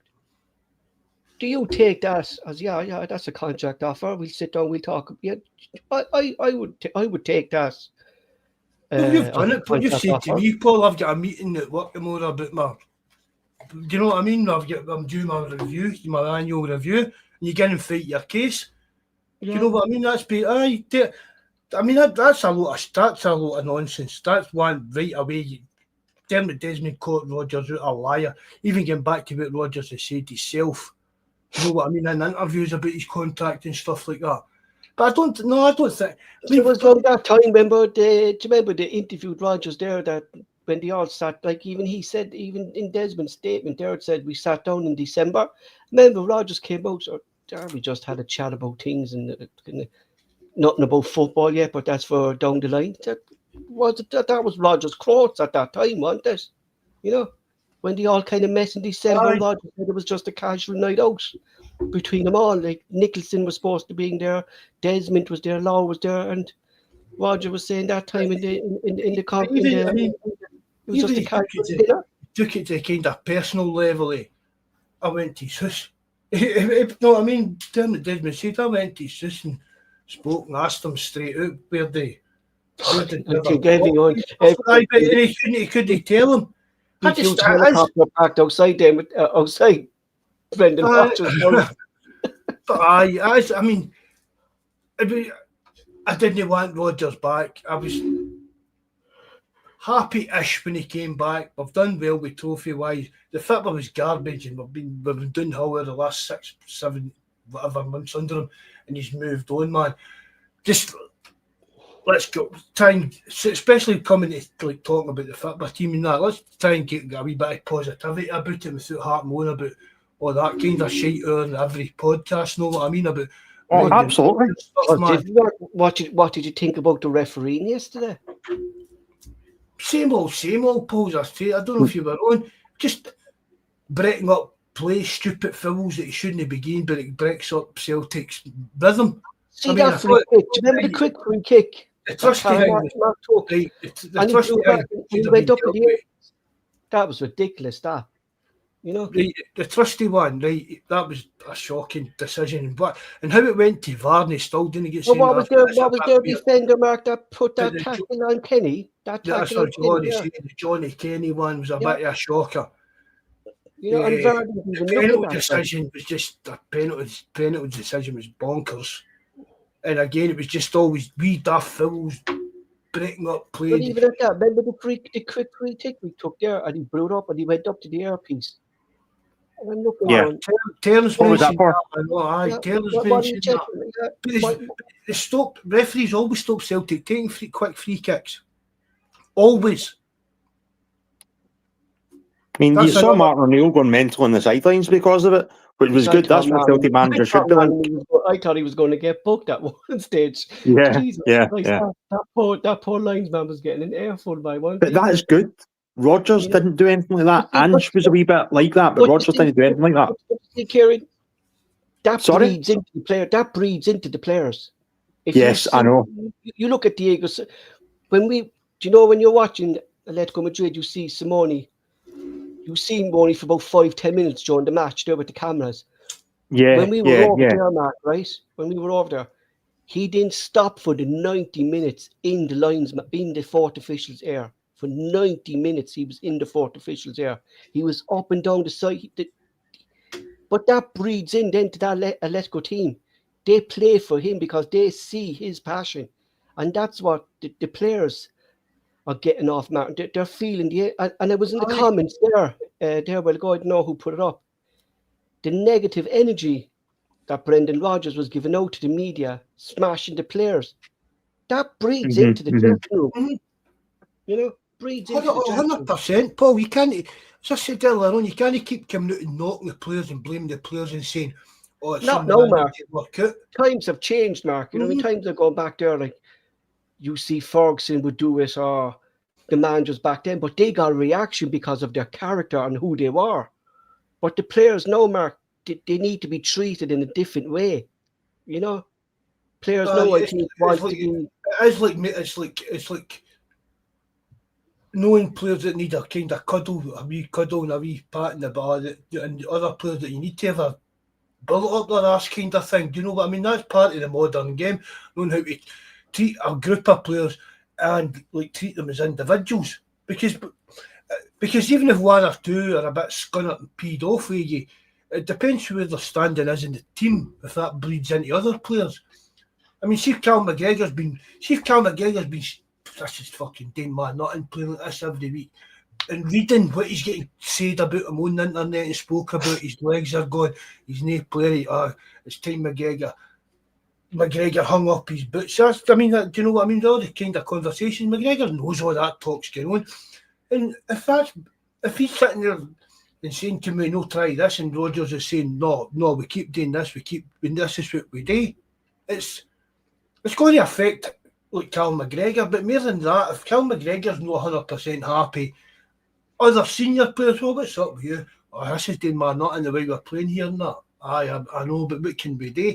And it just gets weaker and weaker, and we click send up in the dressing room. I definitely say that Rodgers lost the dressing room, and we keep going back in the Bayern Munich game. Do you know what I mean? How close we were and how well we played that game, and then things went a wee bit. Rodgers lost the dressing room, Mark. Did something happen round about that time, and that's where it, do you know what I mean? Did he personally in that dressing room throw the players under the bus? I mean, I'm just guessing, surmising, but that seemed to, the recruitment and everything, but again. But Mark. Kyra, with Martin O'Neill, Celtic beat Kyra. That's on Rodgers, Mark. Kyra is on Rodgers. Exactly. And Neil Lennon in charge of that Celtic team to beat Kyra. Ronnie Dyler. There's no reason how, Mark, we should have played where we didn't. Fair enough over there, because I can understand. Aye, but that's a different play. A decent draw would be grand away. But the way we played at home against them, creating about 3 or 4 chances, that's ridiculous, man. I'm not blaming the board for that. That's 100% the Rodgers for that. That's in Rodgers' eye, yeah. Yeah. So it's not to say that our anger is in the wrong place, like with the board, but that's not a story for another day. Sorry, Ken, go on. But it's Rodgers that was the issue. Now, obviously, as Mark said earlier, I'm not going to bang on about it. I'm not upset that he's left. I was a wee bit upset when Ange left, but I'm quite happy when he was back. Whoever we're going to get in the future, it'll be what it'll be. But hopefully, it can just be more inspirational quotes from managers and like Martin O'Neill. And did you see yesterday when he said he used to get Callum Osman some DVDs of Henrik Larsson? Jesus Christ, I said, husband probably doesn't even know what a DVD is. I said, that's this. That shows you Martin O'Neill's age. I know. Jesus. I think this will be the last kind of Brendan Rodgers kind of manager appointment. I don't see us bringing in a manager anymore who wants the control that Brendan Rodgers got at Celtic. I think the next manager going to be in is going to be a coach. Mm-hmm. You coach the players. We're a director of football. We've been talking about it for about 20 years, it seems like that, throughout the fans having a director of football in, but hopefully now's the time. But maybe that's a role for, I'm not saying Martin needs a director of football, but something in an advisory role up there. Put him on the board. Just put him on the board.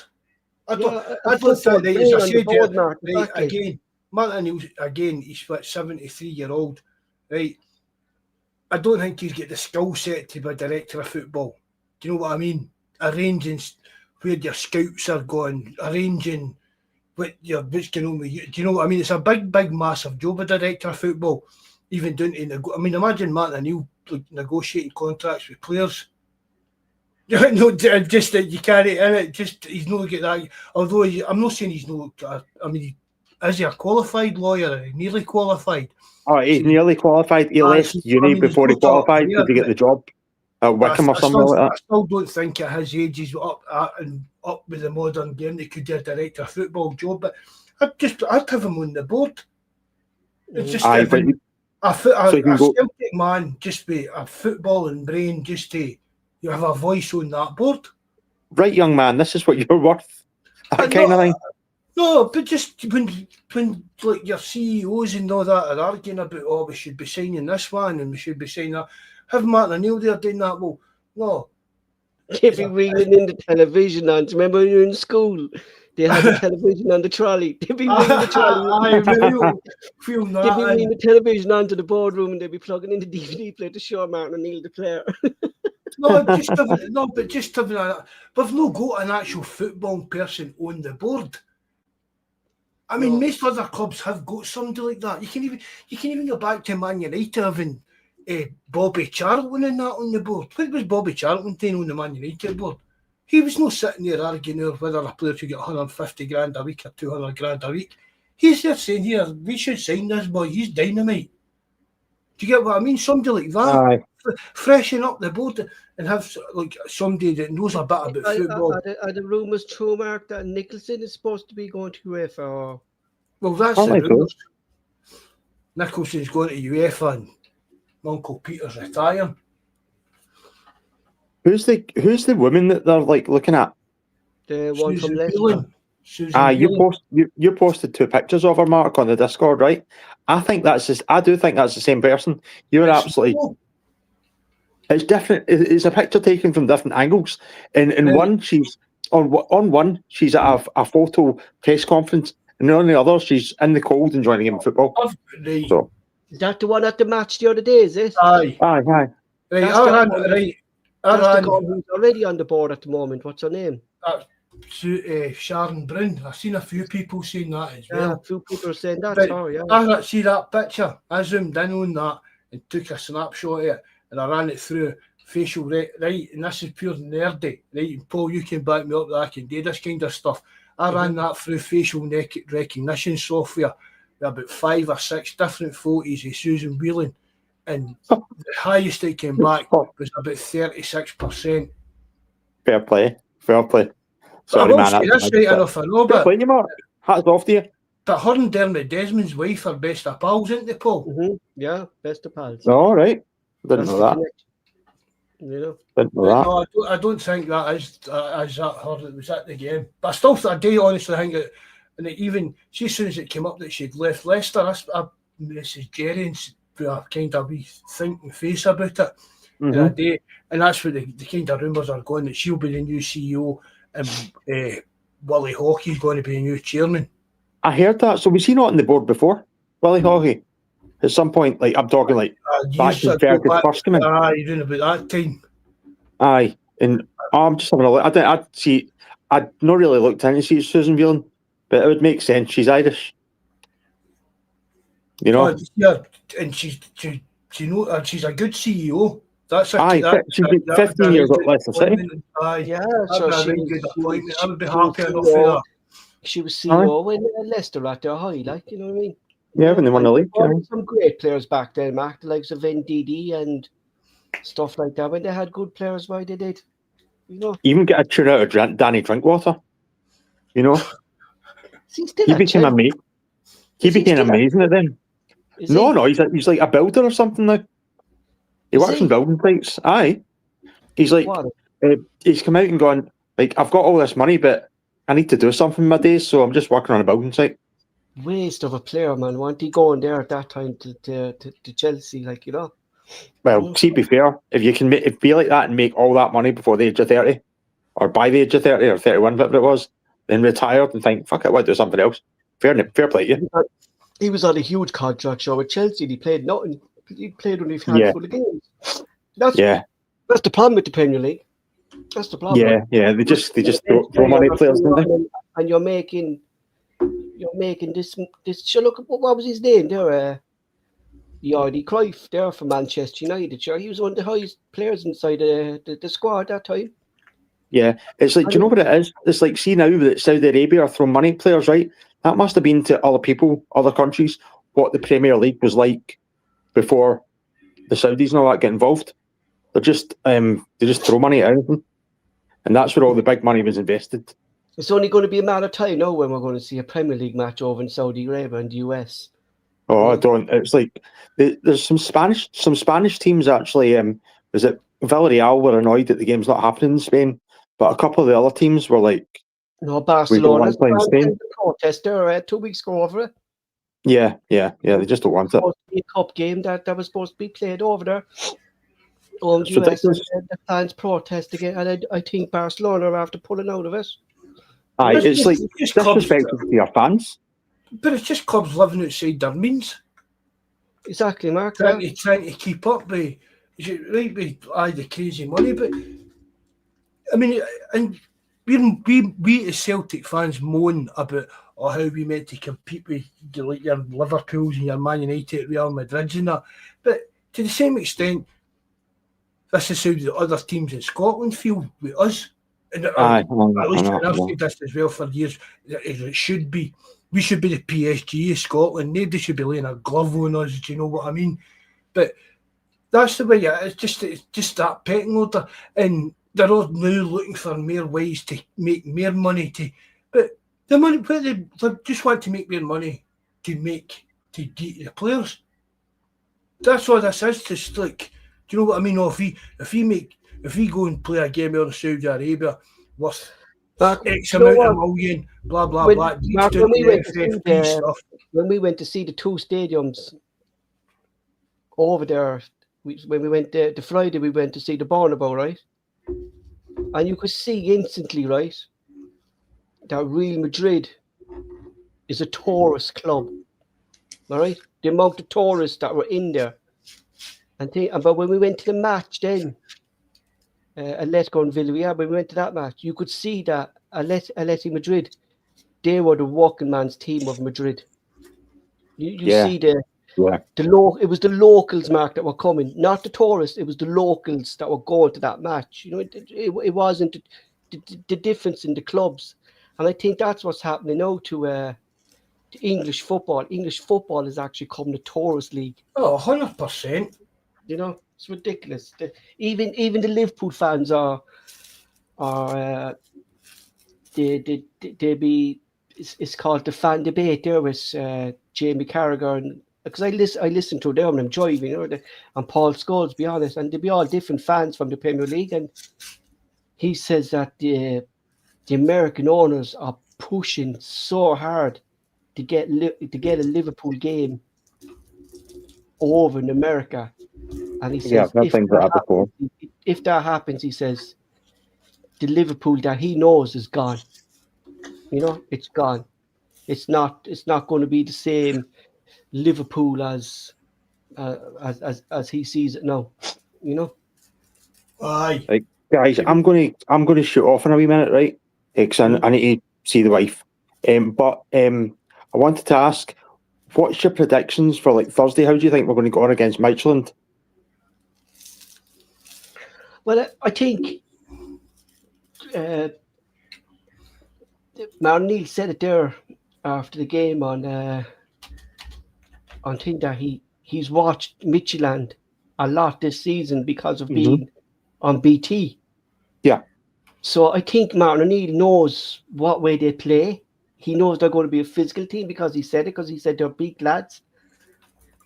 I'd be happy with a draw over there, to be honest. I would, because I think they're actually they are a good team and they're a physical team. But I take a draw over there, Kieran. That's what I would. Good shout. Yeah. I just want Celtic to still be in it by I'm going to Bologna, Paul, to see him. So I just want them still to be in the Europa League, at least within a chance of qualifying, you know, when I get there. What about yourself, Mark? You got any ideas? Well, obviously I would take a draw, but I said it's even with the Champions League. I'm not really bothered that much about Europa League. I want it's still a European competition.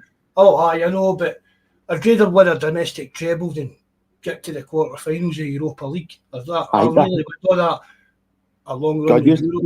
That sounds like my wife. She's like, what's the point in that Conference League? That's just a diddy competition. I'm like, well, you know, it's like the Cup Winners' Cup. It's aye. I mean, I'm not wanting us to get pumped. Do you know what I mean? I'd love us still to win it, and there's games to get played in January. I'd love us to even qualify through, but I'm not really that fussed. But I take a draw there. We'll see what happens. Right, lads, thanks very much for having us on again, Mark. Thanks for coming on. I'll speak to you soon. No worries. Nice to meet you, Paul. Cheers. Have a nice one, guys. Cheers. Just before we go, Mark, if Iheanacho, when he's fit, do you stick with Kenny up front or do you bring him straight in? Or we'll see like this game away on Thursday night. That for me is the kind of game you maybe again, if he's fit enough to play, Iheanacho's ideal for that, innit? For putting crosses into the box just against like a big, well-organised Danish team. I mean, I've said it. I think Iheanacho will be a better striker for us under Martin O'Neill than would have been for Especially back Rodgers. now that we're creating chances. Aye, putting crosses into the box. Do you know what I mean? That was the main thing with Brendan Rodgers. We didn't actually cross the ball into the box enough for me. And if you get a big lumpy wid like Big Iheanacho in there, that he'll thrive on that. Knockdowns, whatever, setting up goals and that. Anything on the so-called rumours or? Nah, that was a lot of garbage. Pictures of going into Hampden, weren't there? Just don't. No, I don't know in here you're warm. I'm not getting brought up at all, but I'm not by fuck it. I think. So what do you think? What do you think about Michelin? I think it'd be tough, Mark. Really do. I think it'd be tough. I think it'd be a tough game. No, I'd be more afraid with O'Neill in charge than I would be with Martin O'Neill in charge. You know, but I think it's. I think there was so much play put into yesterday and the game, and I don't know, Mark. I take a draw. I take a draw. I don't think a draw would be a bad result over there. You know. Any draw away in Europe, you've got to be happy against any level. See, as you said earlier, Paul, the Kairat game. At any other time, you're happy going out to the back of beyond and coming back with nothing each.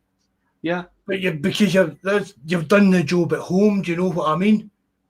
Well, Mark, we even looked even when you're watching that first game at home. We looked like we looked like an away team sitting back. You know, like 0-0 you're looking for. Not even just against Kairat, even against Hearts, 3-1 down, and you had McGregor, Vickers, and Scales passing the ball between them in the centre circle. You know, like you see it there yesterday, right? In the second half, when the Rangers gained a bit of momentum there in that second half, when I said that we looked like we were a bit of tiring. And I saw Sean Maloney talking to Trusty and Scales. And if you notice, then and this is how McGregor got his goal, Mark. Trusty and Scales actually pushed up to the halfway line. And that's when McGregor actually moved forward for the goal. Because Maloney was actually telling them, why are you sitting back, way back there, when the fucking ball is up the other side of the pitch? You know what I mean? So I think Maloney is having a big influence on, not just Martin. I think Maloney is having a big influence on this team as well, Mark. You know? Oh, definitely. I mean, even see, like during when you saw the talk at half time of the extra time, it was Maloney that was telling them what to be doing and stuff like that. Yeah, that's what I saw. Yeah, and I think it is. I mean, Martin O'Neill was never the best tactician. Do you know what I mean? He was more the kind of tub thumping guy. I mean, the manager that got in your ear, Mark, and he knew what you wanted to hear, didn't he? He knew what you were capable of and just wanted you to go out there and do the utmost and best that you could. And do you know what I mean? And you could see even that it was all like Maloney the fingers were going, pointing about what to be doing. Whereas O'Neill, I think it is just more that kind of respect and right. This is. Come on, you're better than this. I mean, even see Cal McGregor when Cal McGregor was talking to me and hitting him in the chest and I'm like, go end up breaking his ribs doing that. But you could see that but you could see even the way the players were with O'Neill at the end of it. But did you notice it when going back to even that the ref? Did you see Martin O'Meara at the ref? And it was just kind of giving a wee stiggers, and I think he kept just saying, "Oh, right, thanks" or something like that. Just kind of, it was as if he was kind of looking down his nose at O'Neill, and I think he was having a dig at about something. But I mean, the guy, we all know he's Celtic through and through. and he shows Oh it. man, And you know what, Mark? It was brilliant hearing the song again by the whole the stadium, the Celtic fans singing the Martin O'Neill song. It just brought shivers down your spine again, by didn't they? Hearing it, like, you know. Aye, but I mean that's it. Martin O'Neill, he's there. He said it himself. He's not going to be here whenever they get a new manager. He'll be off in there, but you know that he's going to give everything he's got for it. Do you know what I mean? And he's honest. Everything with Rodgers was always second guessed and cuteness and stuff like that. Martin O'Neill will just tell it straight. Do you know what I mean? He's always been a bit. For me, he's always been a bit too open with the press. Mm-hmm. Mm-hmm. You know what I mean? Because and then a lot of the times he became like kind of. And now I wouldn't be surprised if it started when wee pops at his age in the press. And I wouldn't be surprised if that started happening because he's like his wee cute wee clips and stuff like that. But I mean, that is what it is. And I'm if it's to December, if it's to the international break, or if it's to the end of the season, I'm quite happy for Martin O'Neill and Maloney to be there to let us get the. And I mean, to let us get the next manager in, but even I hope to God get the next kind of stagey moving Celtic on in place. Not just a new manager, get new coaches and new scouting sitting. That's my team, Mark, as well. If a new manager's coming in, Mark, he needs to bring in his backroom team, and that's why I think it'll be hard for Celtic to actually get the manager they want with his back. If he wants to bring in his backroom team, say we save McKenna, they're saying it's going to cost Celtic $5 million to get McKenna out of his Ipswich contract, right? Okay, but that's not. Aye. That's not McKenna's backroom team. Is not including that. That's just McKenna. You know, you will have a better chance in getting his backroom team at the end of the season than midway through the season, Mark. You know, because they'd want to keep some steadiness as well. Like, so they'd probably want to keep a lot of McKenna's staff as well till the end of the season themselves. You know. Aye. You know, I just don't want to see the likes of Steve McManus being freaking first team coach, Mark, or something like that. I don't want to see that. I want to see if a manager's coming in, let him bring in his own coaches. You know. Again, Paul, and I'll get back to it. Again, but Paul, and I'll get back to this, right? See McKenna and all his coaches come in for the next. Right, we get him in a 5-year deal. He comes in, he wins the next 3 leagues, does well in Europe. England, an English team comes sniffing about him. Aye, we get money in. We don't want to be the type, then McKenna and all his coaches left again. And we're back to square one. We need, that's what I'm talking about with like the guys like Knutson and him for Bruges. Aye, they might be good managers and coaches, but what's above them is helping them to be successful. That's the most important thing for me, Paul. It's above the manager they know that Celtic need to reset and get it right. Nuxton is so used to as well, Mark, working within a system. Do you get me? Aye, that's what I mean. Everybody's geared towards that. Yeah. And players it's not the system. It's not just Nuxton, it's the whole. That's what that we don't have. You know, we don't have that.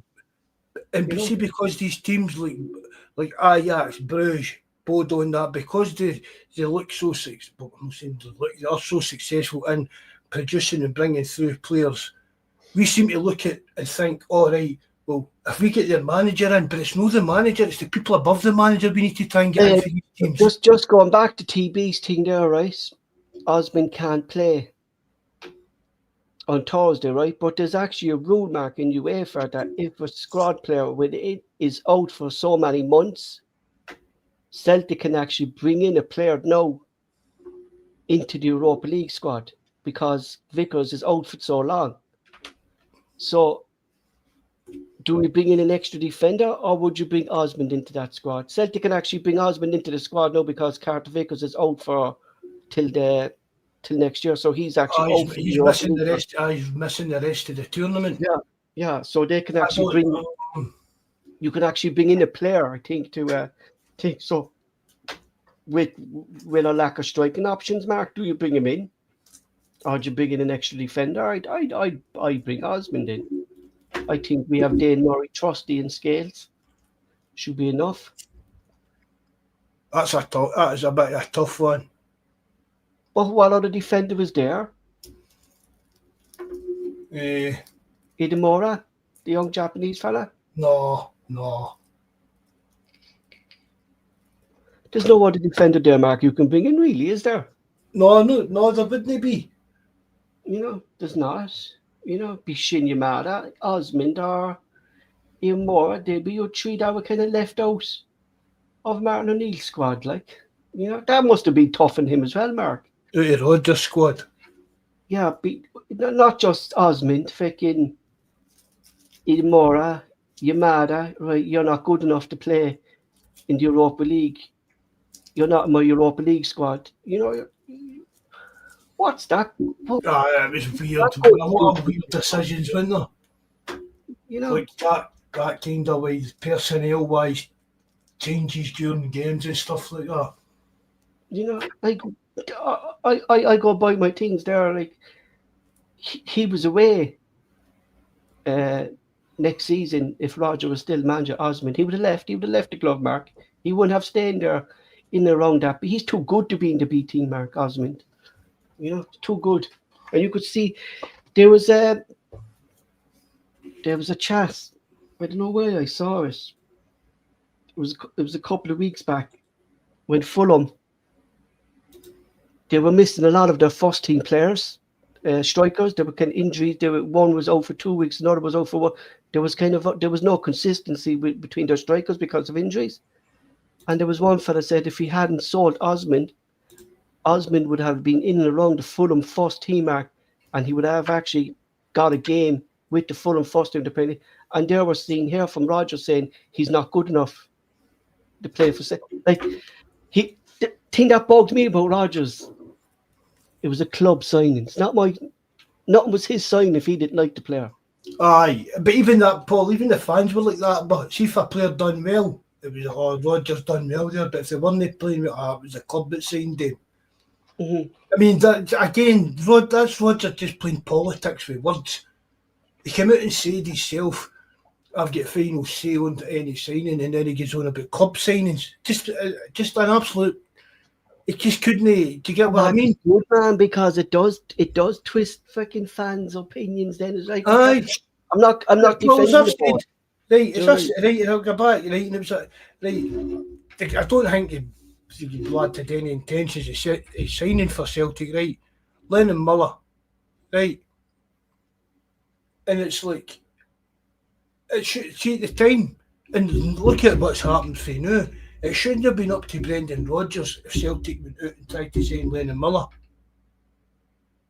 Do you know what I mean? We should have somebody up beyond that, because when Lennon Muller was leaving Motherwell, Brendan Rodgers... He wouldn't have got a game under Brendan Rodgers. When Lennon Muller was leaving Motherwell, Brendan Rodgers only had a year on his contract. Brendan Rodgers, right, and as we've seen, he's away the now, but even at that, Brendan Rodgers only had a year left. Lennon Muller could have played for Celtic for 4 or 5 years. So that should have been took out of Brendan. That's what, see that, and that's what people I think, like, oh, we need our manager to full control. No, we don't, because the manager's only going to be here for 2 or 3 seasons. We've got to have somebody working with the manager but planning for the future. Mm-hmm. Into the pity, though, we don't have a buy option in Sirachi's loan. Aye. He's looks a cracking wee player, doesn't he? Even getting forward, Mark, even he's not afraid to go in for a sliding tackle, or there's a toughness about him, isn't there? Aye. As you get that wee bit of tenacity, that wee Uruguayan. Yeah. I mean, my introduction to Uruguayan football was back. Was it Mexico '86 when Scotland played them, and they just literally booted Scotland off the park. Do you know what I mean? It was mental, and ever since then, the majority of Uruguayan players that you can't, especially defenders that I've ever watched or seen in football, they've all just been like tough, hard, and a wee bit local. Do you know what I mean? They're all because I mean you look at the leagues in South America, they're tough. If you're a young player growing up in South American leagues, you should be able to take a kicking. Mm-hmm. You know what I mean? Then you see them coming out, and rolling about. He's actually your grand captain now. The fella who you were looking at, what's his name, Mark? The manager. Bielsa. He actually made him captain of the All Grind team. Like, so, if you're captain of the All Grind football team, Mark, there's something about you. Do you know what I mean? You know. Hopefully that's one that we can. Even in January, try and make that permanent. Well, Mark, he's even coming into the set like thing, like you don't know where he's going to be. So during the match there yesterday, he was over in the right ring. He was making tackles over there. He was up front. He was making tackles up there. He was in Conor McGregor's position, fucking passing the ball. But the thing about him, Mark, his speed to get back, even when he's out of position, the speed he has to get back was unbelievable. You know, the speed of him was unbelievable. You know, I'd be starting him before KT, you know. And I said this in the pod the other night as well. But to be fair, I gave KT pelters, but again, my worries are still the same. He's one tackle away from. Yeah, definitely. Right, but I think even KT, when he came on yesterday, played well. And I think he played well the other night against Falkirk. So, like, do you know what I mean? Fair play to him. I gave him a bit of stick. That's the way to use him, Mark. That's the way to use him, Mark. Bring him on the 60th or 50th minute. Do you know what I mean? You know, bring him. He doesn't have to play. I mean, see the thing with that, Paul. See, like we're talking about wee Scarachi, wee hot sauce, right? And then we've got KT.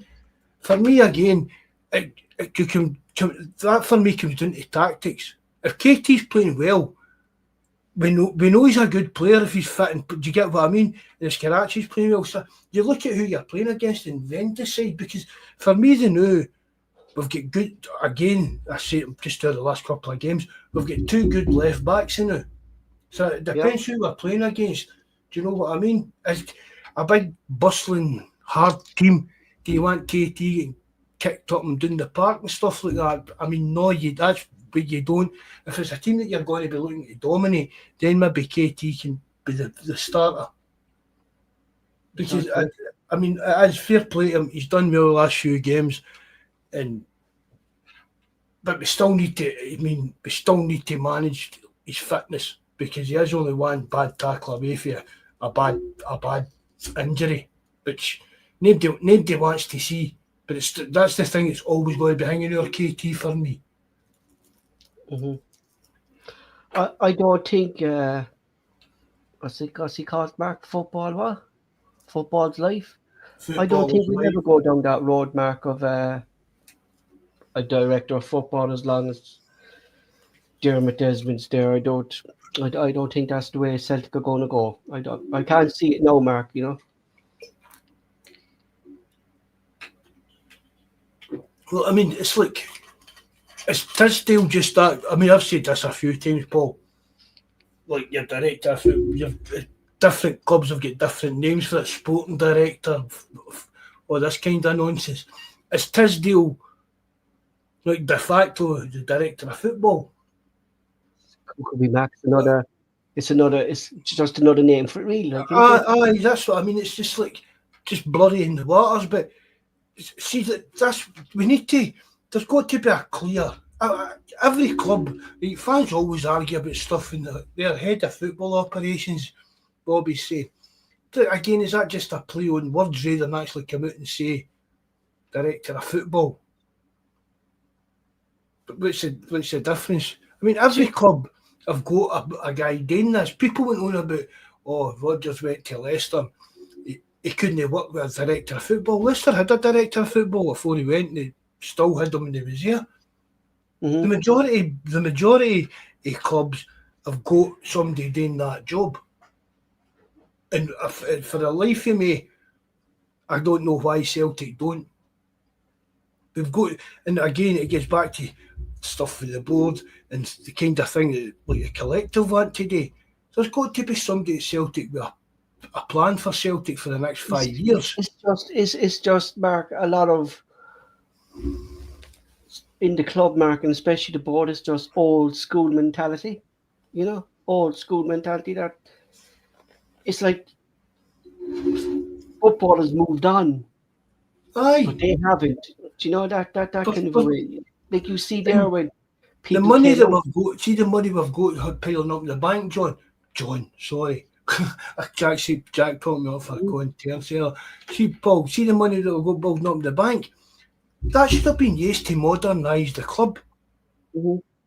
It didn't. I'm being we've got £100 million in the bank. I don't expect Celtic to have spent that £100 million on first team players over the past few seasons and that. But you want to see them investing in other parts of the club. Like this, my heart is falling apart. All right. aye. But see, even the stadium, but even like investing in the scouting, even the data side of things and all that. And you can see a bit of modernisation and a bit of progression. But there's Did you all come out there recently as well from the women's team saying the lack of investment even in the women's team, Mark? Didn't she? She came out saying the lack of investment there as well. Like, so it seems to be across the whole club, really. Like, don't they? A lack of investment around the whole club in general, you know? But can they not just spend the money they make? The women's team, is it? Aye. I don't have a clue, boy. I have a clue. Don't follow the women's team, you know? Since, But I mean, you know? No. It's something I don't. It's not really. I've not got much interest in it. No. Aye. I say that's it, boy. I'd agree with that, Pablo. Thanks very much for coming on, bud. No bother, boy. No bother. After I've been at working all day. Alec, nice to see you, Alec. Hail, brother. Bro. Jeez, boy, there's so many different people on the chat, but I've been away for so long. You know? You need to get back on there often. Mm-hmm. Just busy, no man. Coming up to Christmas now and everything, boy. That's what it is, boy. Reclaim your status. I know there's only about 69 shopping days left or something. Jesus Christ, but yeah, and we're going to Poland then, like so. You got to Poland for Christmas? I fly out on the 20th, and I won't be back until the 5th of January. Oof. Yeah, it's just because I'm off during Christmas. We'll need to get you on drunk one night. We'll need to get you on one night you're pissed. If I come on over in Poland by then after a few vodkas, by you'd never get me up there. That's what you wouldn't like. Jesus Christ, man. Yeah, only God, like, you can't even handle me now, Mark, when I'm sober, what come out of my mouth. I've spoke to you when you've been full of the vodka, mind. You even had to tell me stop there, Bonnie. Not about to shut my mouth, so I actually did. You know, Jesus Christ, man. Right, anyway, thanks very much for coming on. Cheers, buddy. Right, good night, God bless. Thanks very much to Terence and Kieran for coming on today. Hope you enjoyed it, lads. Before I go, I've just done this spiel and then early on, and then I forgot that we weren't live. Usually at this time of year, I've been doing it for about 10 or 11 years now. I collect money for the Hamilton Food Bank, right, like through the chapel and stuff like that, St Peter's and Lacing Hall. I'll be setting up in the next couple of days and I'll put a link out in that. And if you can afford to get in, please do. It's just to we collect every week at the chapel, like food and that, but at Christmas I try to collect toys, but I can't collect ashes to give me toys, do you know what I mean? So I try and collect money every year to give the chapel, to give your food back, to get win some toys. If you can give anyone a day, thanks very much. And see if you don't, it doesn't matter. It's no hassle, right? But I'll set that up and put it on. But thanks to Paul, Terence and Kieran for coming on. If you hit the like button, if you know how, leave a comment as well. Good night, lads. Hail, and God bless. Cheers, bye.